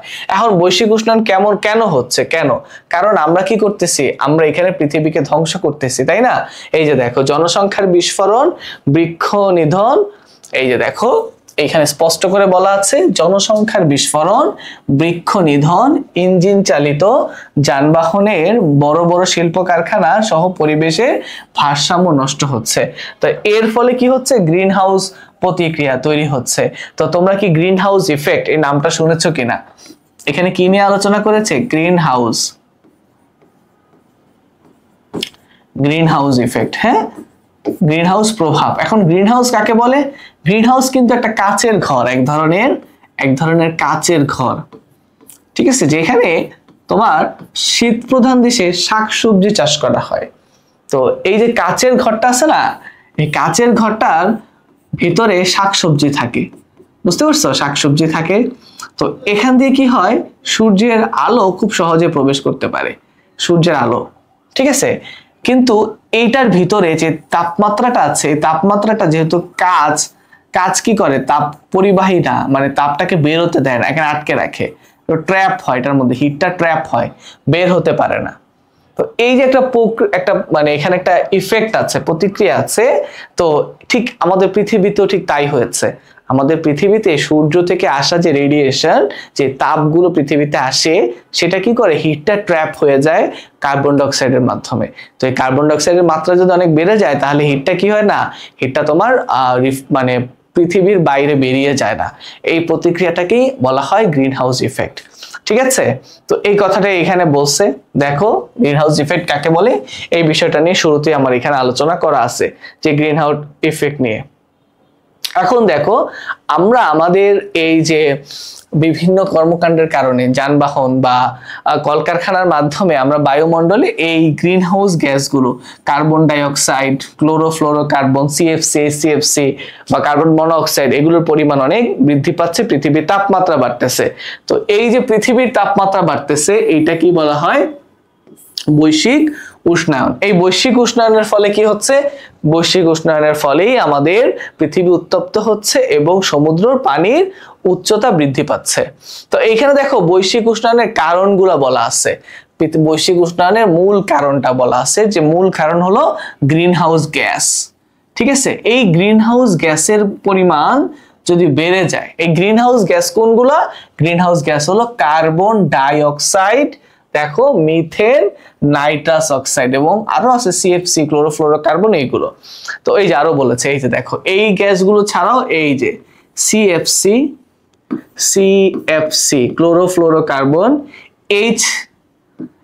HCFC হাইড্রোক্লোরোফ্লোরোকার্বন, ঠিক আছে, হ্যালোন, হ্যাঁ, এই গ্যাসগুলো কিন্তু গ্রিন হাউস গ্যাসের অন্তর্ভুক্ত। তো এই গ্যাসগুলো অনেক বেশি বাড়তেছে এবং বলছে যে গত 1 শতাব্দীতে, মানে 100 বছরে কার্বন ডাইঅক্সাইডের পরিমাণ 25 ভাগ বেড়ে গেছে। কার্বন ডাইঅক্সাইডের পরিমাণ বেড়েছে 25 ভাগ এবং নাইট্রাস অক্সাইডের পরিমাণ বেড়েছে 19 ভাগ এবং মিথেনের পরিমাণ বেড়েছে 100 ভাগ। এবং এই গ্যাসগুলা কি করে, তোমার হিটটাকে ট্র্যাপ করে রাখে পৃথিবীর ভিতরে। মানে আমাদের যে পৃথিবী, দেখো আমাদের যে পৃথিবী আছে, এই যে পৃথিবী, এই পৃথিবীর পৃষ্ঠে আমরা বসবাস করি এবং তার পৃথিবীর পৃষ্ঠের বাইরে এই যে বায়ুমণ্ডল আছে, পৃথিবীর পৃষ্ঠের বাইরে এই যে বায়ুমণ্ডল আছে, এই বায়ুমণ্ডলের ভিতরেই যখন এই কার্বন ডাইঅক্সাইড, ঠিক আছে, methane, carbon dioxide, methane, CFC, HCFC, ঠিক আছে, এই ধরনের গ্যাসগুলো মানে গ্রিন হাউস গ্যাসগুলো থাকে এবং অন্যান্য গ্যাসও তো আছে। এই গ্যাসগুলো কি করে, সূর্য থেকে আসা যে রেডিয়েশন সেটাকে ট্র্যাপ করে রেখে দেয়, হিটগুলোকে ট্র্যাপ করে রেখে দেয় এই বায়ুমণ্ডলের বাইরে। হিটগুলো তেমন একটা বাইর হতে পারে না। তো তার ফলে কি হয়, পৃথিবীর পৃষ্ঠটা উত্তপ্ত হয়ে যাচ্ছে। এই উত্তপ্ত হয়ে যাওয়ার প্রক্রিয়াটাকে আমরা বলতেছি গ্রিন হাউস ইফেক্ট। আর এই গ্রিন হাউস ইফেক্টের কারণে কি হচ্ছে, বৈশ্বিক উষ্ণায়ন হচ্ছে। আর এই বৈশ্বিক উষ্ণায়নের কারণে প্রাকৃতিক দুর্যোগ, বিশেষ করে তোমার দেখো আমরা বলবো এখানে সিরিয়ালে যাই তাহলে দেখতে পাবা। তো দেখো এখানে বলছে যে আমরা আর কি কি করি, আমরা এখানে যেমন রেফ্রিজারেটর, আমরা ফ্রিজ ব্যবহার করি, এয়ার কন্ডিশন ব্যবহার করি, প্লাস্টিক ফোম, অ্যারোসল এগুলো ইউজ করি, তাই না? এর ফলে কি হচ্ছে, এর ফলে সিএফসি তৈরি হচ্ছে, HCFC তৈরি হচ্ছে, ঠিক আছে? এবং আমাদের পৃথিবীতে যতগুলো স্তর আছে সবচেয়ে নিচের স্তরটা হলো ট্রপোস্ফিয়ার। টপোস্ফিয়ার মানে ভূমণ্ডল, ভূপৃষ্ঠ থেকে আমাদের ভূপৃষ্ঠ থেকে 12 কিলোমিটার, ভূপৃষ্ঠ থেকে 12 কিলোমিটার পর্যন্ত এই ট্রপোস্ফিয়ার, এই ট্রপোস্ফিয়ার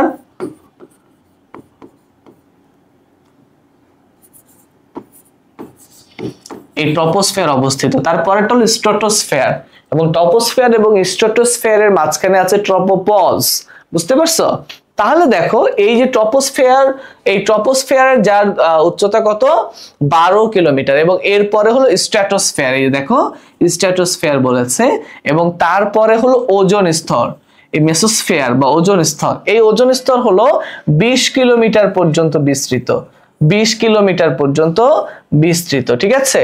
তো এই ওজোন স্তর কি করে, ওজোন স্তর আমাদেরকে সূর্যের অতি বেগুনি রশ্মি, আলট্রা ভায়োলেট রে, ইউভি রে, অতি বেগুনি রশ্মিকে কি বলা হয়, ইউভি আলট্রা ভায়োলেট।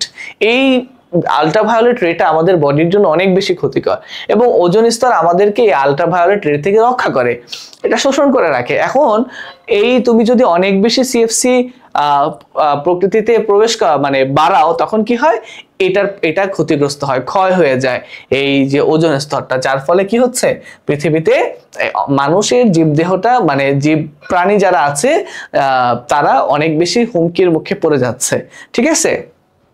এবং দেখো যারা উন্নত দেশ আছে তারা অনেক বেশি জীবাশ্ম জ্বালানি ব্যবহার করে, কারণ বিদ্যুৎ উৎপাদন বা যানবাহন চালানোর জন্য, এরোপ্লেন চালানোর জন্য। তাহলে এই যে দেখো এইসব থেকে কি হয়, কালো ধোঁয়া তৈরি হয়, এবং এই কালো ধোঁয়া পরিবেশকে দূষিত করে। এবং এট দ্য সেম টাইম দেখো পারমাণবিক যে চুল্লি, সেখান থেকে প্রচুর পারমাণবিক বর্জ্য তৈরি হয়। এই পারমাণবিক বর্জ্য যখন তৈরি হচ্ছে, পারমাণবিক বর্জ্য কিন্তু গ্রিনহাউস গ্যাসকে তৈরি করছে। এবং কলকারখানার বর্জ্য, কালো ধোঁয়া, এটা কি করতেছে, অনেক বেশি পারদ, সীসা এবং আর্সেনিক তৈরি করতেছে, এবং যেটা এক ধরনের দূষণ ঘটাচ্ছে। এটা বৈশ্বিক উষ্ণতার একটা কারণ। হ্যাঁ, এবং সমুদ্রেও কি হচ্ছে, সমুদ্রেও বিভিন্ন ধরনের বজ্র নিক্ষেপ করা হচ্ছে, সমুদ্রে তেজস্ক্রিয় বজ্র নিক্ষেপ করা হচ্ছে, সমুদ্র দূষিত হচ্ছে। তো আমাদের নদী নালাও কিন্তু দূষিত হচ্ছে, তাই না? তো এর ফলে কি হচ্ছে, আমাদের পুরো পৃথিবীতে বৈশ্বিক উষ্ণায়ন বৃদ্ধি পাচ্ছে। এবং পরিবেশ দূষণের আরেকটা বড় কারণ হলো বন উজাড়করণ। দেখো পরিবেশ দূষণের আরেকটা বড় কারণ হলো বন উজাড়করণ, কারণ আমরা গাছ কেটে ফেলতেছি, এবং গাছ, যে গাছটা একটা store house of carbon dioxide, এবং সেটা অক্সিজেনকে প্রডিউস করে, একটা অক্সিজেন ফ্যাক্টরি। তো আমরা অক্সিজেন ফ্যাক্টরিকে কেটে ফেলতেছি এবং কার্বন ডাইঅক্সাইডের স্টোর হাউসকেও কেটে ফেলতেছি। তাহলে এটাও কিন্তু আমাদের বৈশ্বিক উষ্ণায়নের একটা কারণ।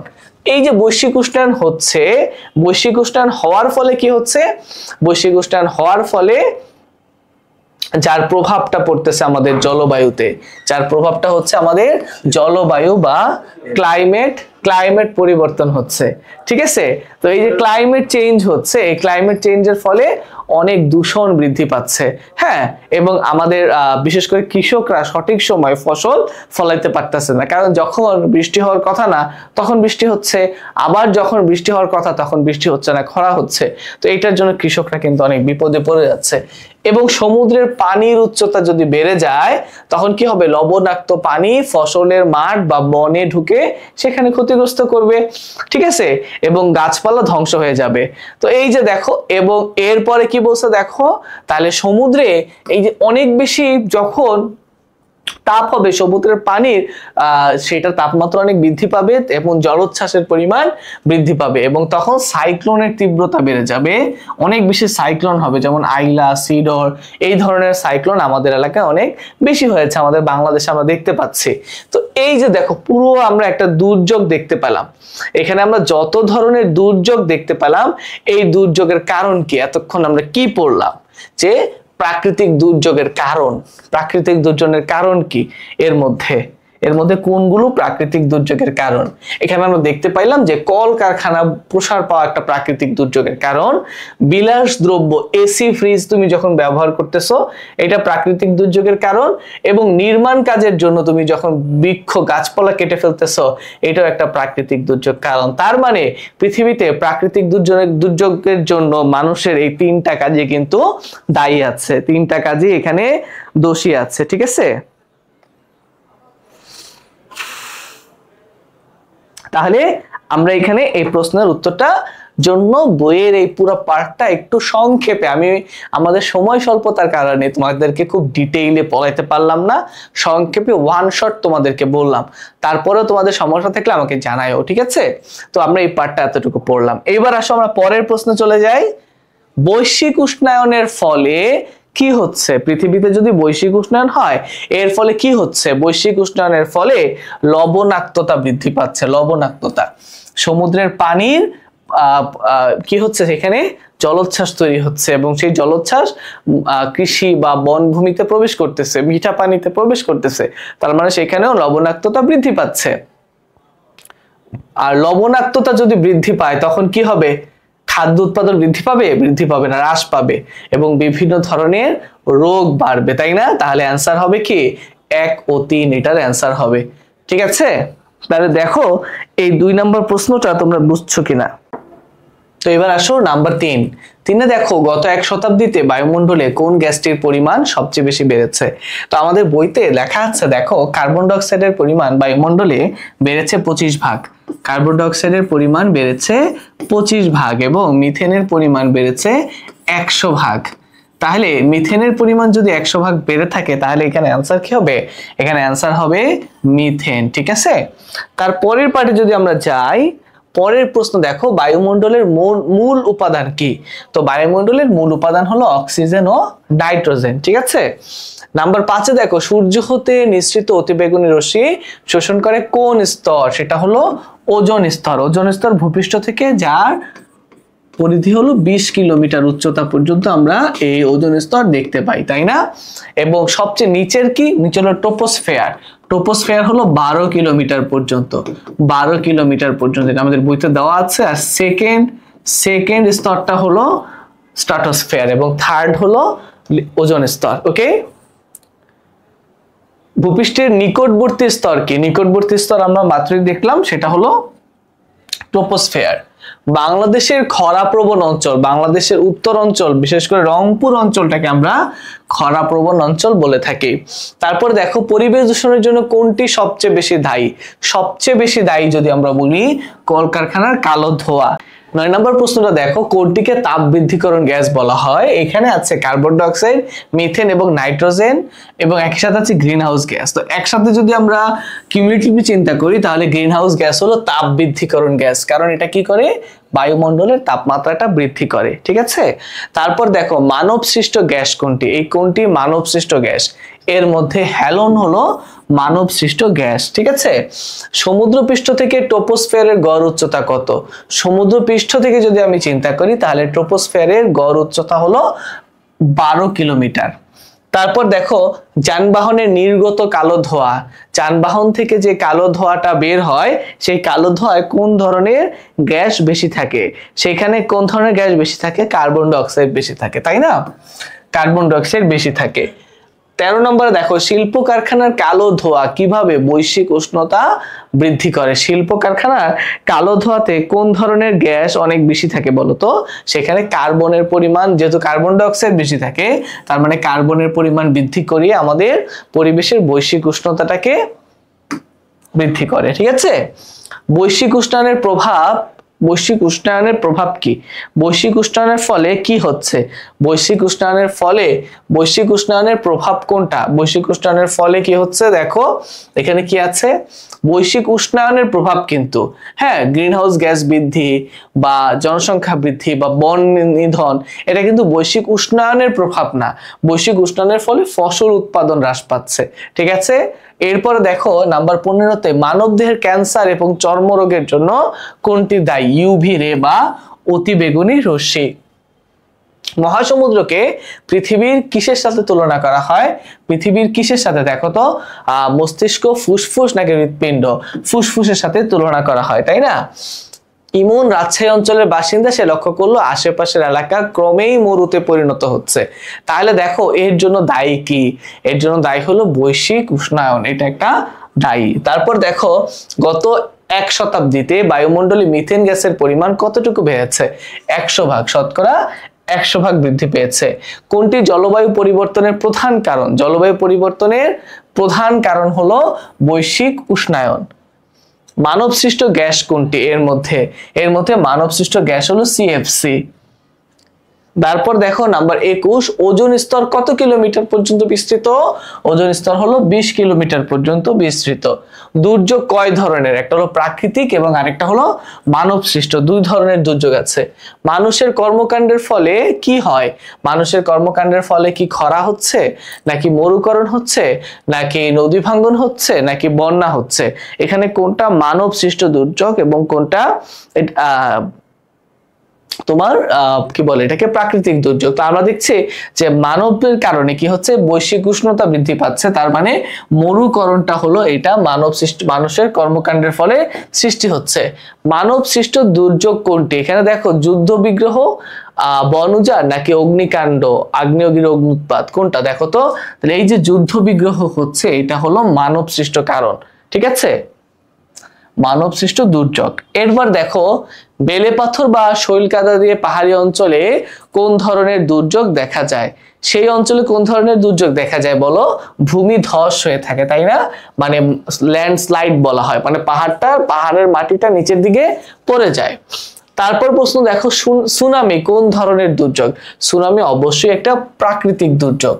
সুনামি একটি প্রাকৃতিক দুর্যোগ। বাংলাদেশের দুর্যোগ, বাংলাদেশ কেন দুর্যোগ প্রবণ অঞ্চল?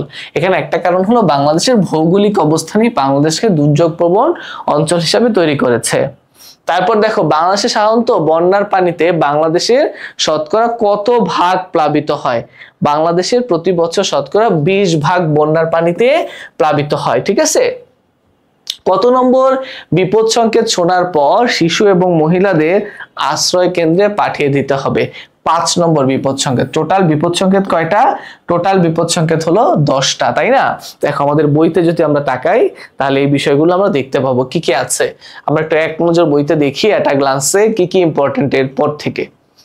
দেখো আমাদের বইতে আমরা তো এতটুকু পড়েছি, এইখানে দেখো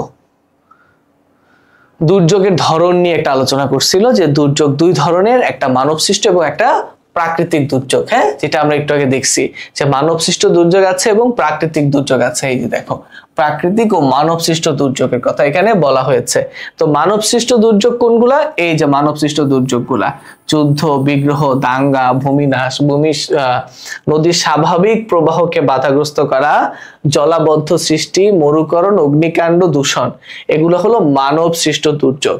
ঠিক আছে, এটা তোমরা একটু ভালো করে এই জায়গাটা পড়ে নিবা, ঠিক আছে। আর প্রাকৃতিক দুর্যোগ হলো বন্যা, ঘূর্ণিঝড়, জলোচ্ছ্বাস, টর্নেডো, ভূমিকম্প, খরা, নদী ভাঙ্গন, সুনামি, আগ্নেয়গিরির অগ্নুৎপাত, এটা হলো প্রাকৃতিক দুর্যোগ। ঠিক আছে, তাহলে আমরা দুর্যোগের ধরনটা অলরেডি দেখে ফেলছি। তারপর দেখো ভূমিকম্প নিয়ে কথা বলছে। তো আমরা সবাই জানি যে ভূমিকম্প আমাদের জন্য কতটা ভয়ঙ্কর, পৃথিবীর অনেক দেশে ভূমিকম্প ফেস করছে, তাই না? এবং আমাদের বাংলাদেশে ঢাকা দেখো ঢাকা, সিলেট, রংপুর, চট্টগ্রাম এই অঞ্চলে আমার ভূমিকম্পের ঝুঁকি অনেক বেশি। এবং 2011 সালের 18ই সেপ্টেম্বর বাংলাদেশে অনেক বড় ভূমিকম্প হয়েছিল, ঠিক আছে। তো এরপর দেখো সুনামি। সুনামি সাধারণত একটা জাপানি শব্দ। এই প্রশ্নটা খুবই ইম্পর্টেন্ট, এখান থেকে প্রশ্ন আসতে পারে যে সুনামি কেমন শব্দ? সুনামি জাপানি শব্দ যার অর্থ সমুদ্রের তীরের ঢেউ। হ্যাঁ, এবং দেখো জাপান বা ওই জাপান, তারপর ইন্দোনেশিয়া, ওই দেশগুলোতে অনেক বেশি সুনামি হয়ে থাকে। হ্যাঁ, এবং সুনামি কোনটা? যখন সমুদ্রের মধ্যে ভূমিকম্প হয়, ভূমিকম্পের ফলে সমুদ্রের পানির উচ্চতা অনেক বেড়ে যায়, তখন পানি ল্যান্ডের মধ্যে আছড়ে পড়ে, সেটাকে সুনামি বলা হয়। ঠিক আছে, তো এখানে সুনামির কথাগুলো বলা হয়েছে। 2011 সালে জাপানে খুব বড় একটা সুনামি হয়েছিল। হ্যাঁ, এবং এটা কেন হয়েছিল? মানে বড় ভূমিকম্প হয়েছিল 8.9 মাত্রার, এবং জাপানের টোকিও শহর থেকে প্রায় 400 কিলোমিটার উত্তর পূর্বে এই সুনামিটা হয়েছিল। সেখানে জাপানের 5টা পারমাণবিক কেন্দ্র ক্ষতিগ্রস্ত হয়েছিল। ঠিক আছে, তো তারপর দেখো ভূমিধস, এটা আমাদের দেশে অনেক বেশি হয়ে থাকে, অনেক বেশি, বিশেষ করে চট্টগ্রাম, কক্সবাজার, বান্দরবান অঞ্চলে। আর অগ্নিকাণ্ড, এটা আমাদের দেশে প্রাকৃতিক অগ্নিকাণ্ড খুবই কম হয়, আমাদের দেশে মানব সৃষ্ট কারণে অগ্নিকাণ্ড অনেক বেশি হয়ে থাকে, অনেক বেশি। দেখছো, তো এই জন্য আমাদেরকে সতর্ক থাকতে হবে। এবং প্রাকৃতিক দুর্যোগের কারণ বলছে যে আমাদের দেশের প্রাকৃতিক দুর্যোগের কারণটা কি? এই দেখো, বাংলাদেশের ক্ষেত্রে ভৌগোলিক অবস্থান, জলবায়ু, ভূমির গঠন, নদীনালা ইত্যাদি হলো প্রাকৃতিক দুর্যোগের কারণ। এই বিষয়টা আমাদেরকে একটু ভালো করে চিন্তা করতে হবে। ঠিক আছে, এরপর দেখো আমাদের অর্থনীতির উপর প্রভাব বলছে। তো এখানে দেখো 1998, 88, 2002 এবং 2004, 2009 সালে আমাদের দেশে অনেক ভয়াবহ বন্যা হয়েছিল। এবং আমাদের দেশে সাধারণত শতকরা 20% এলাকা প্রতি বছরই বন্যা হয়, প্রতি বছর বন্যা হয়। কিন্তু যখন অস্বাভাবিক আকার ধারণ করে তখন 68% এলাকা পানির নিচে ডুবে যাওয়ার আশঙ্কা তৈরি হয়। ঠিক আছে, তাই বিষয়টা এখানে বলা আছে, তোমরা এই বিষয়গুলো এখান থেকে একটু পড়ে নিবা। আর এরপরে দেখো আমাদের দেশে দুইটা বড় ঘূর্ণিঝড় হয়েছিল, একটা 2007 সালে, সেটা ছিল সিডর, এবং 2009 সালে যেটা হয়েছিল সেটার নাম ছিল আইলা।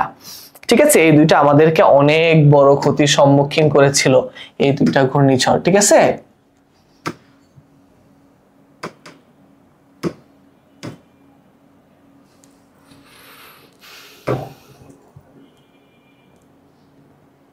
খুব দুষ্টুমি করতেছে, দাঁড়াও।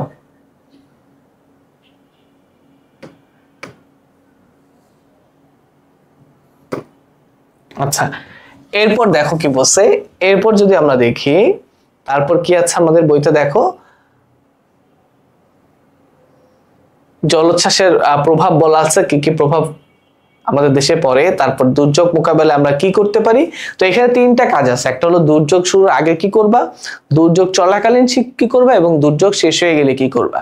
এই 3টা কাজ তোমরা এখান থেকে পড়ে নিবা, এটা খুবই ইম্পর্টেন্ট। হ্যাঁ, এখানে বন্যা, ঘূর্ণিঝড়, ভূমিকম্প আলাদা আলাদা করে বলা আছে।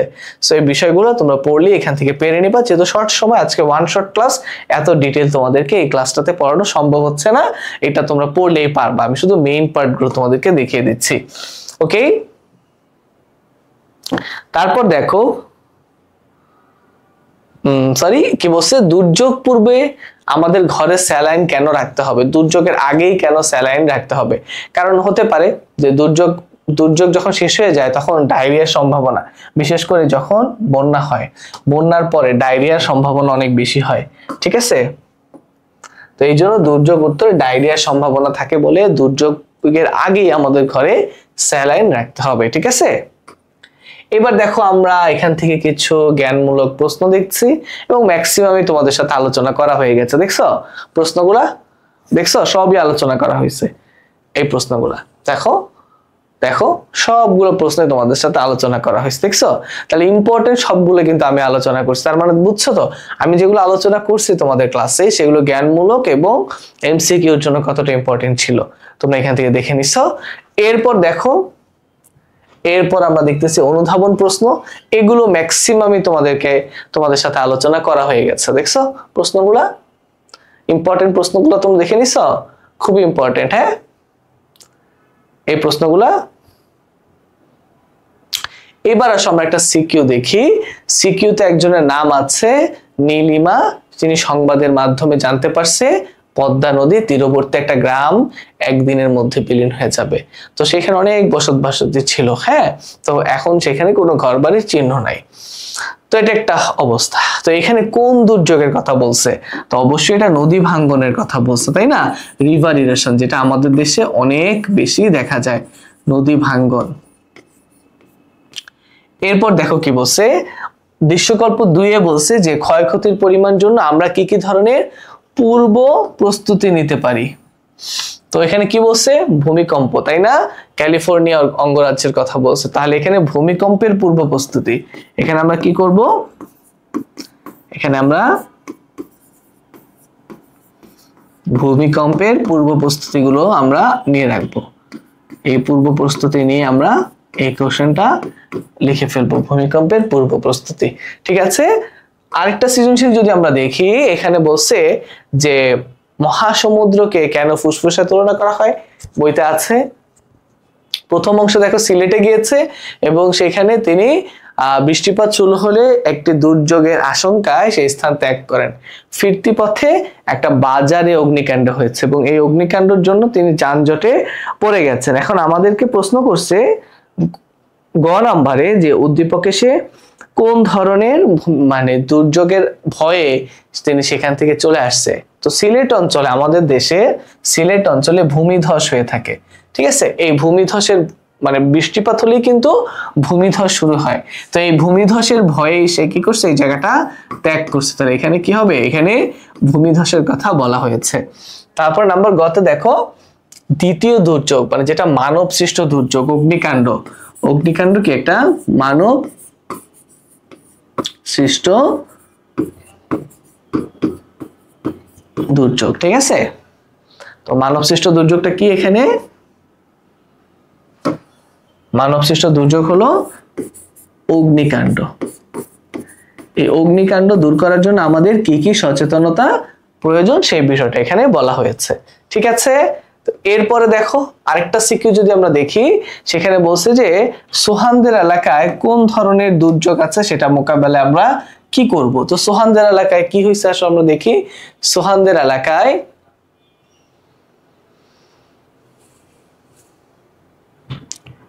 বর্ষাকালে দীর্ঘদিন বৃষ্টি হচ্ছে না, তাই না? বর্ষাকালে দীর্ঘদিন বৃষ্টি হচ্ছে না, তাহলে সেটাকে আমরা কি বলি? এটাকে আমরা বলি খরা। এই খরা মোকাবেলায় আমরা কি কি করতে পারি সেটা এখানে বলা হয়েছে। ঠিক আছে, তারপরে দেখো সাব্বিরদের এলাকায় দুর্যোগের সাথে গাছপালা ধ্বংস ও শস্যের ক্ষতির সম্পর্ক ব্যাখ্যা করো। তাদের এলাকায় কি হয়েছে? তাদের এলাকায় লবণাক্ত পানি হয়েছে, মানে সমুদ্রের পানি লবণাক্ত পানি এখানে প্রবেশ করেছে। তাহলে এখানে তো এই দুর্যোগটা কি করছে? মানে লবণাক্ততা বৃদ্ধি, গাছপালা ধ্বংস হচ্ছে, কারণ মিঠা পানির যে গাছপালা এবং শস্য ক্ষেত্র সেগুলো ধ্বংস হয়ে যাচ্ছে। সেই ক্ষতিগুলো আমাদেরকে এখানে লিখতে হবে। ঠিক আছে, তাহলে এইখানে আমরা খুব সংক্ষেপে অল্প সময়ের মধ্যে ওয়ান শট জাস্ট এট আ গ্লান্স আমরা কি করলাম? আমরা আমাদের অধ্যায় 11টা দেখলাম। সো অধ্যায় 11টা আমরা দেখার পরে এখন আমরা চলে যাব অধ্যায় 12তে। এবার আমরা অধ্যায় 12 নিয়ে আলোচনা করব। তো আমাদের অধ্যায় 12 নাম ছিল বাংলাদেশের প্রাকৃতিক সম্পদ। তো সম্পদ জিনিসটা খুবই ইন্টারেস্টিং, তাই না? যে আমরা সবাই সম্পদ অর্জন করতে চাই। তো প্রকৃতি থেকে আমরা কি কি সম্পদ পেয়েছি বাংলাদেশের নাগরিক হিসেবে বা বাংলাদেশ একটা দেশ হিসাবে, কি কি প্রাকৃতিক সম্পদের অধিকারী, এই বিষয়টা আমরা এই অধ্যায়ে আলোচনা করব। তো প্রথমেই যদি আমরা বহু নির্বাচনী প্রশ্নগুলো আলোচনা করি, প্রথম প্রশ্ন দেখো, প্রকৃতির কাছ থেকে পাওয়া আমরা যা কিছু পাই প্রকৃতি থেকে এবং আমাদের জন্য ইউজফুল যত কিছু আছে সবই কিন্তু প্রাকৃতিক সম্পদ। এবং এটা কোথায় আছে আমাদের বইতে? দেখো বইয়ের একদম প্রথম লাইনেই কিন্তু বলা আছে প্রকৃতির কাছ থেকে পাওয়া সব বস্তুকেই প্রাকৃতিক সম্পদ বলা হয়। ঠিক আছে, তো এই প্রাকৃতিক সম্পদকে যদি তুমি পরিকল্পিতভাবে ব্যবহার করতে পারো তখনই উন্নয়ন করাতে পারবো আমরা। ঠিক আছে, তো এরপরে দেখো আমাদের বই কি আছে, এরপরে বলা আছে বাংলাদেশের প্রাকৃতিক সম্পদ। তো আমাদের বাংলাদেশে কি কি প্রাকৃতিক সম্পদ আছে, প্রকৃতি থেকে আমি কি কি পাই, বাংলাদেশের প্রাকৃতিক সম্পদ কি? এখন আমি যদি তোমাদেরকে প্রশ্ন করি বাংলাদেশের প্রাকৃতিক সম্পদ কি, তোমরা অনেকেই বলবো স্যার গ্যাস হলো বাংলাদেশের সবচেয়ে গুরুত্বপূর্ণ প্রাকৃতিক সম্পদ। মানে যদি কেউ বই না পড়ে থাকে, আসলে কথাটা কিন্তু ঠিক না। বাংলাদেশের সবচেয়ে মূল্যবান প্রাকৃতিক সম্পদ কিন্তু মাটি। বুঝতে পারছো? মাটি, ল্যান্ড। বুঝতে পারছো? ল্যান্ড হলো বাংলাদেশের সবচেয়ে মূল্যবান, ল্যান্ড বা সয়েল বলতে পারো, বাংলাদেশের সবচেয়ে মূল্যবান প্রাকৃতিক সম্পদ। কারণ যদি মাটি না থাকে বাংলাদেশ কিভাবে টিকে থাকবে? এবং মাটির উপরেই কিন্তু ফসল নির্ভর করে বা আমরা বসবাস করি, সবকিছু ভূমির উপরে। তাহলে এটা খুবই ইম্পর্টেন্ট। এবং আমাদের বাংলাদেশের 10 ভাগের 1 ভাগ 10 ভাগের 1 ভাগ হলো পাহাড়ি অঞ্চল, পাহাড়ি এলাকা, এবং পাহাড়ে প্রচুর পরিমাণে প্রাণীজ, বনজ এবং খনিজ সম্পদ রয়েছে। এরপরে দেখো সেকেন্ড ইম্পর্টেন্ট হলো নদ নদী, থার্ড খনিজ সম্পদ। ঠিক আছে, তাহলে দেখো সেকেন্ড ইম্পর্টেন্ট হলো নদ নদী এবং থার্ডে আমরা দেখতে পাচ্ছি খনিজ সম্পদ। এবং আমাদের বাংলাদেশে কি কি খনিজ সম্পদ পাওয়া যায় সেটা যদি আমরা আলোচনা করি, বাংলাদেশে যে সকল খনিজ সম্পদ পাওয়া যায় তার মধ্যে এটা একটু সেভ করে রাখি।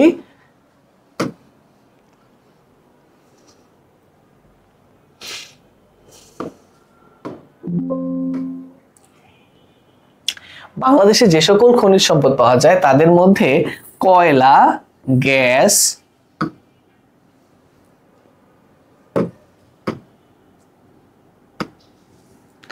চুনা পাথর, চীনা মাটি, সিলিকা, এগুলো ইম্পর্টেন্ট। ওকে, তারপর দেখো বনজ সম্পদ। হ্যাঁ, এবং আমাদের দেশে মোট বনভূমির পরিমাণ 24,938 বর্গ কিলোমিটার, এবং যেটা আমাদের ভূভাগের মোট 16 ভাগ। ঠিক আছে, কিন্তু একটা দেশে তোমার প্রাকৃতিক যে ভারসাম্য সেটা বজায় রাখার জন্য 25 ভাগ বনভূমি থাকা প্রয়োজন। এরপর আমাদের কি কি সম্পদ রয়েছে? প্রাকৃতিক সম্পদ, মৎস্য সম্পদ, তারপর দেখো তারপর হলো প্রাণীজ সম্পদ, এবং তারপরে সমুদ্র সম্পদ। তাহলে আমরা কি কি প্রাকৃতিক সম্পদ পেয়েছি? দেখেছো 7 ধরনের প্রাকৃতিক সম্পদ কিন্তু আমরা পেয়েছি। ঠিক আছে, তাহলে আমাদের প্রাকৃতিক সম্পদ কয়টা আছে? আমাদের দেশে 7 ধরনের প্রাকৃতিক সম্পদ আছে। কয় ধরনের? 7 ধরনের। 7 ধরনের প্রাকৃতিক সম্পদ রয়েছে আমাদের। ঠিক আছে, সবচেয়ে মূল্যবান প্রাকৃতিক সম্পদ হলো মাটি, তারপরে আছে আমাদের নদ নদী, তারপরে আছে খনিজ সম্পদ, তারপরে আছে আমাদের বনভূমি, বন। ঠিক আছে, বা বনজ সম্পদ, তারপরে আমরা বলবো প্রাণীজ সম্পদ, বনজ সম্পদের পরে প্রাণীজ সম্পদ, এবং এরপরে রয়েছে সমুদ্র সম্পদ।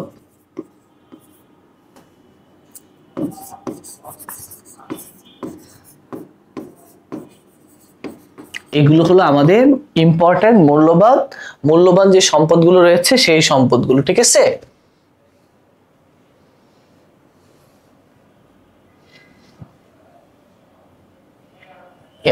ঠিক আছে, এবং একটা জিনিস আমি বাদ দিয়ে গেছি, সেটা হলো মৎস্য সম্পদ। তাহলে এখানে আমরা লিখে ফেলি মৎস্য সম্পদ। ঠিক আছে, আচ্ছা, এরপরে দেখো পরের পার্টে কি বলছে, বাংলাদেশে কয়টা সমুদ্র বন্দর রয়েছে? বাংলাদেশে 3টা সমুদ্র বন্দর রয়েছে, 3টা, চট্টগ্রাম, মংলা এবং পায়রা। 3টা সমুদ্র বন্দর রয়েছে, একটা হলো চট্টগ্রাম, একটা হলো মংলা, এবং তারপর একটা হলো পায়রা। বাংলাদেশে 3টা সমুদ্র বন্দর রয়েছে। তারপর দেখো জীববৈচিত্র্য রক্ষার জন্য আমাদেরকে প্রথমে কি করা উচিত? যদি আমরা জীববৈচিত্র্য রক্ষা করতে চাই তাহলে আমাদেরকে বেশি বেশি গাছ লাগাতে হবে, বৃক্ষরোপণ করতে হবে। কৃষক মিজান মিয়া ফসল বিক্রি করে ছেলেকে উচ্চশিক্ষায় শিক্ষিত করেছেন। তো তার ভালো ফসলের জন্য আমাদেরকে কি করতে হবে? ভালো ফসলের জন্য আমাদেরকে কি করতে হবে? কোন সম্পদটা বেশি অগ্রগণী ভূমিকা রেখেছে? তো এখানে যদি আমরা দেখি মাটি বা আমাদের সয়েল, সেটা বেশি ভূমিকা রেখেছে। কোন উৎস থেকে আমরা খাবার লবণ পেয়ে থাকি? আমরা সমুদ্র সম্পদ থেকে খাবার লবণ পেয়ে থাকি। কোন প্রাকৃতিক সম্পদ হতে বিদ্যুৎ উৎপাদন করা যায়? বিদ্যুৎ হলো সমুদ্র সম্পদ থেকে বিদ্যুৎ উৎপাদন করা যায়। প্রকৃতির ভারসাম্য রক্ষার জন্য, আমি যদি প্রকৃতির ভারসাম্য রক্ষা করতে চাই তাহলে বনজ সম্পদ খুবই গুরুত্বপূর্ণ। প্রাকৃতিক ভারসাম্য রক্ষায় একটা দেশে শতকরা কত ভাগ বনভূমি থাকতে হবে? শতকরা 25 ভাগ বনভূমি থাকতে হবে। এবং আমাদের পাহাড়ি এলাকার পরিমাণ কত শতাংশ? পাহাড়ি এলাকার পরিমাণ 10%। বাংলাদেশের মোট ভূভাগের কত ভাগ বন? আমাদের দেশে আছে 16 ভাগ বন, কিন্তু থাকতে হবে 25 ভাগ বনাঞ্চল। ঠিক আছে, নিচের কোনটি খনিজ সম্পদ? আমরা জানি সিলিকা বালি একটা খনিজ সম্পদ। বাংলাদেশের বনভূমির মোট পরিমাণ কত? মোট পরিমাণ হলো আমার কত 26,938 নাকি? দেখো তো একটু বইতে একটু দেখে নিই, স্মরণ শক্তি কমে গেল। দেখো 24,938 হবে। হ্যাঁ, 24,938 বর্গ কিলোমিটার। এটা হলো আমাদের দেশের বনজ সম্পদের মানে মোট বনভূমির পরিমাণ। বাংলাদেশের মোট বনভূমি কত পার্সেন্ট? আমরা আছি এখন 16% আমাদের বনভূমি রয়েছে। ঠিক আছে, এরপর দেখো এ নামক কোম্পানি সমুদ্রের পানি থেকে সে লবণ উৎপাদন করে। তাহলে সে কোন ধরনের সম্পদকে ব্যবহার করে? সমুদ্র সম্পদকে ব্যবহার করে। প্রণব প্রাকৃতিক গ্যাস ভিত্তিক সার কারখানা। আচ্ছা, প্রাকৃতিক গ্যাস ভিত্তিক সার কারখানাটা আমরা এখানে এখন শিল্পটা আমরা বইতে একটু দেখে আসি। দেখো এই যে আমাদের শিল্প, এরপরে আছে দেখো এই যে সম্পদগুলোকে ব্যবহার করে আমরা কি করি? আমরা শিল্পে এই সম্পদগুলোকে ব্যবহার করি, তাই না? এই যে দেখো এখানে বলা আছে বাংলাদেশের প্রধান প্রধান শিল্প, এবং প্রধান শিল্পের মধ্যে এই যে দেখো এখানে আছে সার কারখানা। এই যে সার কারখানা দেখছো, গ্যাস ভিত্তিক সার কারখানা কত সালে গঠন করা হয়? কত সালে তৈরি হয়েছে? 1961 সালে। তাহলে এইখানে অ্যান্সার কি হবে? এখানে অ্যান্সার হবে 1961 সালে এটা প্রতিষ্ঠিত হয়েছে। তারপর দেখো সাদা সোনা নামক রপ্তানি পণ্য কোনটি? সাদা সোনা বলা হয় কাকে? চিংড়িকে সাদা সোনা বলা হয়। সবচেয়ে বেশি বৈদেশিক মুদ্রা অর্জনকারী শিল্প। আমরা সবচেয়ে বেশি বৈদেশিক মুদ্রা অর্জন করি কোন শিল্পের মাধ্যমে? সবচেয়ে বেশি বৈদেশিক মুদ্রা অর্জন করা হয় আমাদের দেশে পোশাক শিল্পের মাধ্যমে, তাই না? তাহলে এখানে পোশাকটা হবে কারেক্ট অ্যান্সার, এই যে পোশাক শিল্প। ঠিক আছে, তারপর দেখো বাংলাদেশের নতুন অর্থকারী ফসল কোনটা? এখানে যে অপশনগুলো আছে এর মধ্যে আমাদের নতুন অর্থকারী ফসল হলো তুলা, তাই না? কারণ তুলার মাধ্যমে আমাদের দেশে অনেক বেশি বৈদেশিক মুদ্রা আমরা অর্জন করতে পারি। তারপর বলছে বর্তমানে বৈদেশিক মুদ্রা অর্জনকারী অন্যতম পণ্য কোনটা? অন্যতম পণ্য এগুলোর মধ্যে আমাদের বইতে বলা আছে চিংড়ি রপ্তানি করার মাধ্যমে আমাদের দেশে বৈদেশিক মুদ্রা অনেক বেশি উপার্জন হয়ে থাকে। তো শিল্পের প্রাথমিক পর্যায়ে শিল্পের প্রাধান্য কি ছিল আমাদের দেশে? শিল্পায়নের প্রাথমিক পর্যায়ে আমরা কোন শিল্পকে বেশি প্রাধান্য দিতাম? তাহলে সেটা কি হবে? সেটা হলো বস্ত্র শিল্প, কারণ মসলিন শিল্প আমাদের মধ্যযুগে অনেক বেশি ফেমাস ছিল, তাই না? তারপর দেখো বাংলাদেশের সম্ভাবনাময় শিল্প কোনটা? ঔষধ শিল্প হলো বাংলাদেশের সম্ভাবনাময় শিল্প। তারপর দেখো 1951 সালে এদেশে একটা শিল্পের যাত্রা শুরু হয় এবং 2009 থেকে 10 অর্থ বছরে এই শিল্প 32 কোটি মার্কিন ডলার রপ্তানি করে, তাই না? আয় করে রপ্তানি করার মাধ্যমে আয় করবে। সেটা কোন শিল্প? এখানে যে শিল্পগুলো দেওয়া আছে এর মধ্যে কোন শিল্প? সেটা হবে, এখানে যে কথাটা বলা আছে এটা হলো পাট শিল্প, কারণ পাট শিল্পটা আমাদের দেশে অনেক পুরাতন একটা শিল্প। তারপর দেখো আমাদের দেশে শ্রমের সহজপ্রাপ্যতা আছে বলি আমরা কোন ধরনের শিল্পের উৎপাদন আমাদের দেশে অনেক বেশি গড়ে উঠেছে, যেহেতু শ্রমের তোমার সহজ প্রাপ্যতা আছে। তাহলে এগুলোর মধ্যে দেখো বস্ত্র শিল্পটা এইভাবেই গড়ে উঠেছে। বাংলাদেশের কোন অঞ্চলে প্রচুর পরিমাণে চা উৎপাদন হয়? এটা তো খুব সহজ, সিলেট অঞ্চলে। তো এরপর দেখো বাংলাদেশের প্রথম চিনিকল কোথায় প্রতিষ্ঠিত হয়? প্রথম চিনিকল, হ্যাঁ, তাহলে প্রথম চিনিকল প্রতিষ্ঠিত হয় কোথায়? চিনিকল প্রতিষ্ঠিত হয় নাটোরে, তাই না? প্রথম চিনিকল। তারপর দেখো বাংলাদেশে কোন শিল্পে সবচেয়ে বেশি লোক কর্মরত রয়েছে? সবচেয়ে বেশি লোক কর্মরত রয়েছে কোন শিল্পে? তাহলে এটা হবে পোশাক শিল্পে। পোশাক শিল্পে সবচেয়ে বেশি লোক কর্মরত রয়েছে। বাংলাদেশের প্রথম গ্যাস ভিত্তিক সার কারখানা প্রতিষ্ঠিত হয় কোথায়? গ্যাস ভিত্তিক সার কারখানা প্রতিষ্ঠিত হয় ফেঞ্চুগঞ্জে। বর্তমানে বাংলাদেশে কয়টি চিনিকল রয়েছে? আমাদের বর্তমানে বাংলাদেশে চিনিকল কতটি রয়েছে? চিনিকল রয়েছে 17টি। ঠিক আছে, তারপর দেখো নাফিস তার বাবার সঙ্গে চন্দ্রঘোনা একটা কাগজ কারখানায় দেখতে গেছে। চন্দ্রঘোনা, তো চন্দ্রঘোনা কোথায় অবস্থিত? এই যে কাগজ কলটা সে গিয়েছে, এই কাগজ কলটার নাম কি? চন্দ্রঘোনায় যে কাগজ কলে গিয়েছে সেটার নাম হলো কর্ণফুলী কাগজ কল। ঠিক আছে, এটা হলো তোমার রাঙামাটিতে অবস্থিত। তারপর দেখো কি বলছে, খুব স্বল্প সময়ের মধ্যে আমাদের দেশে সবচেয়ে বেশি রপ্তানি করেছে কোন শিল্পটা? কোন শিল্পটা, সেটা হলো আমরা যদি প্রেজেন্ট চিন্তা করি তাহলে দেখো গার্মেন্টস শিল্পটা খুব অল্প সময়ের মধ্যেই সবচেয়ে বেশি রপ্তানিকারক শিল্পে পরিণত হয়েছে। তাহলে দেখো আমরা এইখানে কি বুঝতে পারলাম, আমাদের যে শিল্প, এই যে শিল্প আছে না, এই শিল্পগুলো কিন্তু ইম্পর্টেন্ট। তোমরা এই শিল্পগুলো এখান থেকে একটু ভালো করে পড়ে নিবা। বস্ত্র শিল্প, পাট শিল্প, তারপরে তোমার যে শিল্পগুলো রয়েছে দেখো, এই যে পাট শিল্প 1951 সালে প্রথম আদমজি পাটকল, 1951 সালে আদমজি পাটকল গড়ে ওঠে, দেখতে পাচ্ছ। তো এরপরে দেখো বস্ত্র শিল্প 1947 সালে আমাদের দেশে 8টা বস্ত্রকল ছিল। এবং এই যে দেখো তুলনামূলকভাবে কম মূলধনের কথা বলা হয়েছে এবং অধিক শ্রমিকের কথা বলা হয়েছে, তার মানে এখানে বস্ত্র শিল্পের কথা বলা হয়েছিল, ঠিক আছে। তারপর দেখো পোশাক শিল্পের যদি তাকাও, আমাদের পোশাক শিল্পে 40 লক্ষ শ্রমিক বসবাস করতেছে এবং এখানে দেখো এবং বিপুল পরিমাণে আমরা কি করতেছি, বৈদেশিক মুদ্রা আয় করতেছি। এবং চিনি শিল্পের কথা যদি তুমি চিন্তা করো, বাংলাদেশে বর্তমানে 17টা চিনি কল রয়েছে। কতটা? 17টা চিনি কল রয়েছে এবং প্রতি বছর আমাদের প্রচুর চিনির চাহিদা রয়েছে। এবং আরেকটা প্রশ্ন আমরা দেখেছি, নাটোরের গোপালপুরে প্রথম চিনি কল প্রতিষ্ঠিত হয়েছে, তাই না? তারপর দেখো কাগজ শিল্প 1953 সালে চন্দ্রঘোনায় কর্ণফুলী কাগজ কল, দেখছো? এই যে 1953 সালে চন্দ্রঘোনায় কর্ণফুলী কাগজ কল, এই কথাটা এখানে বলা হয়েছে। তারপর দেখো সার শিল্পের কথা আমরা দেখেছি, আমাদের দেশে এখন 8টা সার কারখানা রয়েছে। কয়টা?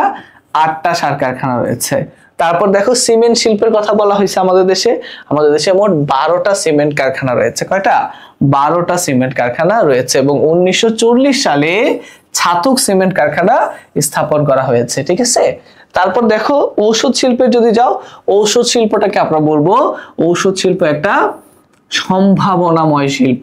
ঔষধ শিল্পটা হলো সম্ভাবনাময় শিল্প। তারপর দেখো চামড়া শিল্পের কথা বলা হয়েছে, চামড়া শিল্পটাও কিন্তু খুবই আমাদের দেশে আস্তে আস্তে এটা প্রমিজিং আছে, ঠিক আছে। তারপর চা শিল্পের কথা বলা হয়েছে, আমাদের দেশে কোথায় কোথায় চা বাগান আছে? সিলেট অঞ্চলে, তাই না? সিলেট অঞ্চল ছাড়াও পার্বত্য চট্টগ্রাম, দিনাজপুর এবং পঞ্চগড়ে আছে। তুলার কথা বলা হয়েছে যে তুলা বাংলাদেশের একটা নতুন অর্থকারী ফসল। হ্যাঁ, তুলা বাংলাদেশের একটা নতুন অর্থকারী ফসল। এবং তারপরে যদি আমরা যাই, চিংড়ির কথা বলা হয়েছে যে বাংলাদেশের অর্থনীতিতে চিংড়ি একটা গুরুত্বপূর্ণ ভূমিকা রাখতেছে এবং চিংড়িকে বলা হচ্ছে হোয়াইট গোল্ড বা সাদা সোনা বলা হচ্ছে চিংড়িকে। তাহলে এখানে আমরা দেখলাম যে শিল্প কারখানা থেকে কি কি ইম্পর্টেন্ট। এরপর দেখো আমরা এখানে কিছু জ্ঞানমূলক প্রশ্ন দেখেছি। জ্ঞানমূলক প্রশ্নগুলো দেখো অলরেডি আলোচনা করা হয়েছে। প্রাকৃতিক সম্পদ কাকে বলে? মূল্যবান প্রাকৃতিক সম্পদ কোনটা? জীব বৈচিত্র্য কি? বাংলাদেশের মোট বনভূমির কত বর্গ কিলোমিটার? বর্তমানে বাংলাদেশের কয়টি সিমেন্ট কারখানা রয়েছে? অর্থনৈতিক কাজ কাকে বলে? প্রথম কাগজ কল কোনটি? অর্থনৈতিক জীবনধারাতে কয়টা খাতে বিকশিত হয়েছে? বাংলাদেশের কত ভাগ অঞ্চল পাহাড়ি এলাকা এবং মোট ভূভাগের পরিমাণ কত? আরো কিছু প্রশ্ন দেখো।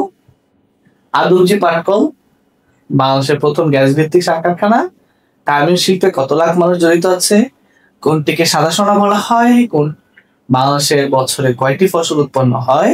খনিজ সম্পদ, বনভূমি, সমুদ্র বন্দর, সাগরের পানি থেকে আমরা কি উৎপন্ন করি? এবং বাংলাদেশের অভ্যন্তরীণ উৎপাদনের সংক্ষিপ্ত রূপ। তাহলে এইখানে দেখো এই প্রশ্নগুলোকে আমি চাচ্ছি তোমরা আমাদেরকে HW হিসাবে আমাদের ফার্স্ট রেল গ্রুপে তোমরা এগুলো সেন্ড করতে পারো, ঠিক আছে। তো তারপর দেখো অনুধাবনের কথা বলা হয়েছে। অনুধাবন প্রশ্নগুলো এগুলো মোটামুটি আলোচনা করা হয়েছে, তুমি একটু লিখে নিতে পারো। এই প্রশ্নগুলো ইম্পর্টেন্ট তোমাদের পরীক্ষার জন্য। এবার যদি আমরা সিকিউতে আসি, সিকিউতে দেখো কারখানাটি কোন শিল্পের অন্তর্ভুক্ত, এরকম প্রশ্ন বলা হয়েছে। তাহলে আমরা আগে কারখানাটা একটু করে নিই। দেখো কারখানায় কাঁচামাল সংগ্রহ করেন এবং উৎপাদিত পণ্য কৃষির জন্য উৎপাদন। তাহলে এখানে সার শিল্পের কথা বলা হয়েছে, আমরা বুঝতে পারছি, তাই না? এবং তারপর দেখো তাহলে এখানে কোন শিল্পের কথা বলা হয়েছে? সার শিল্প, তাই না? তারপর দেখো বাংলাদেশের আর্থসামাজিক উন্নয়নে সমীর আলী যে শিল্পে কাজ করে তার অবদান। তাহলে আর্থসামাজিক উন্নয়নে সমীর আলী কি করে? তিনি রপ্তানিমুখী কাজ করে, দুটো মহাদেশে পণ্য রপ্তানি করে। তাহলে এখানে গার্মেন্টস শিল্পের কথা বলা হয়েছে। এখানে গার্মেন্টস শিল্পের কথা বলা হয়েছে। এইরকম প্রশ্ন তোমাদের পরীক্ষায় কিন্তু আসতে পারে, ঠিক আছে। পরের প্রশ্ন দেখো কি বলছে, একই রকম কোন শিল্পকে নির্দেশ করে এবং বাংলাদেশের সম্পদগুলো প্রাকৃতিক সম্পদগুলো বাংলাদেশের উন্নতিতে কি ভূমিকা রাখে? আশা করি এই ধরনের প্রশ্ন আসলে তোমরা লিখতে পারবা, তাই না? আবার যদি একটা সৃজনশীল দেখি, সেম কিউ দ্বারা কোন শিল্পকে ইঙ্গিত করা হয়েছে এবং দারিদ্র বিমোচনে শিল্পের অবদান। তাহলে এই ধরনের প্রশ্ন আমাদের পরীক্ষায় আসবে, ঠিক আছে? তো আমরা মোটামুটি একটা গ্লান্স একটা চ্যাপ্টারের ইম্পর্টেন্ট পার্ট গুলো একটু দেখে নিলাম অল্প সময়ের মধ্যে, এবং আমরা এমসিকিউ, জ্ঞানমূলক, অনুধাবন এবং সৃজনশীল প্রশ্ন কেমন হতে পারে সেই প্রশ্নগুলো আমরা একটু দেখে নিলাম। আশা করি এই ভিত্তিতে তোমরা যদি পড়াশোনা করো পরীক্ষায় তোমরা ভালো করতে পারবে, তোমাদের বার্ষিক পরীক্ষা খুব ভালো হবে। তো তোমাদের বার্ষিক পরীক্ষার জন্য অনেক অনেক শুভকামনা রইল। একই সাথে তোমরা সুস্থ থাকো, ভালো থাকো, এই কামনা করে আজকের ক্লাসটা এখানেই শেষ করছি। আল্লাহ হাফেজ সবাইকে।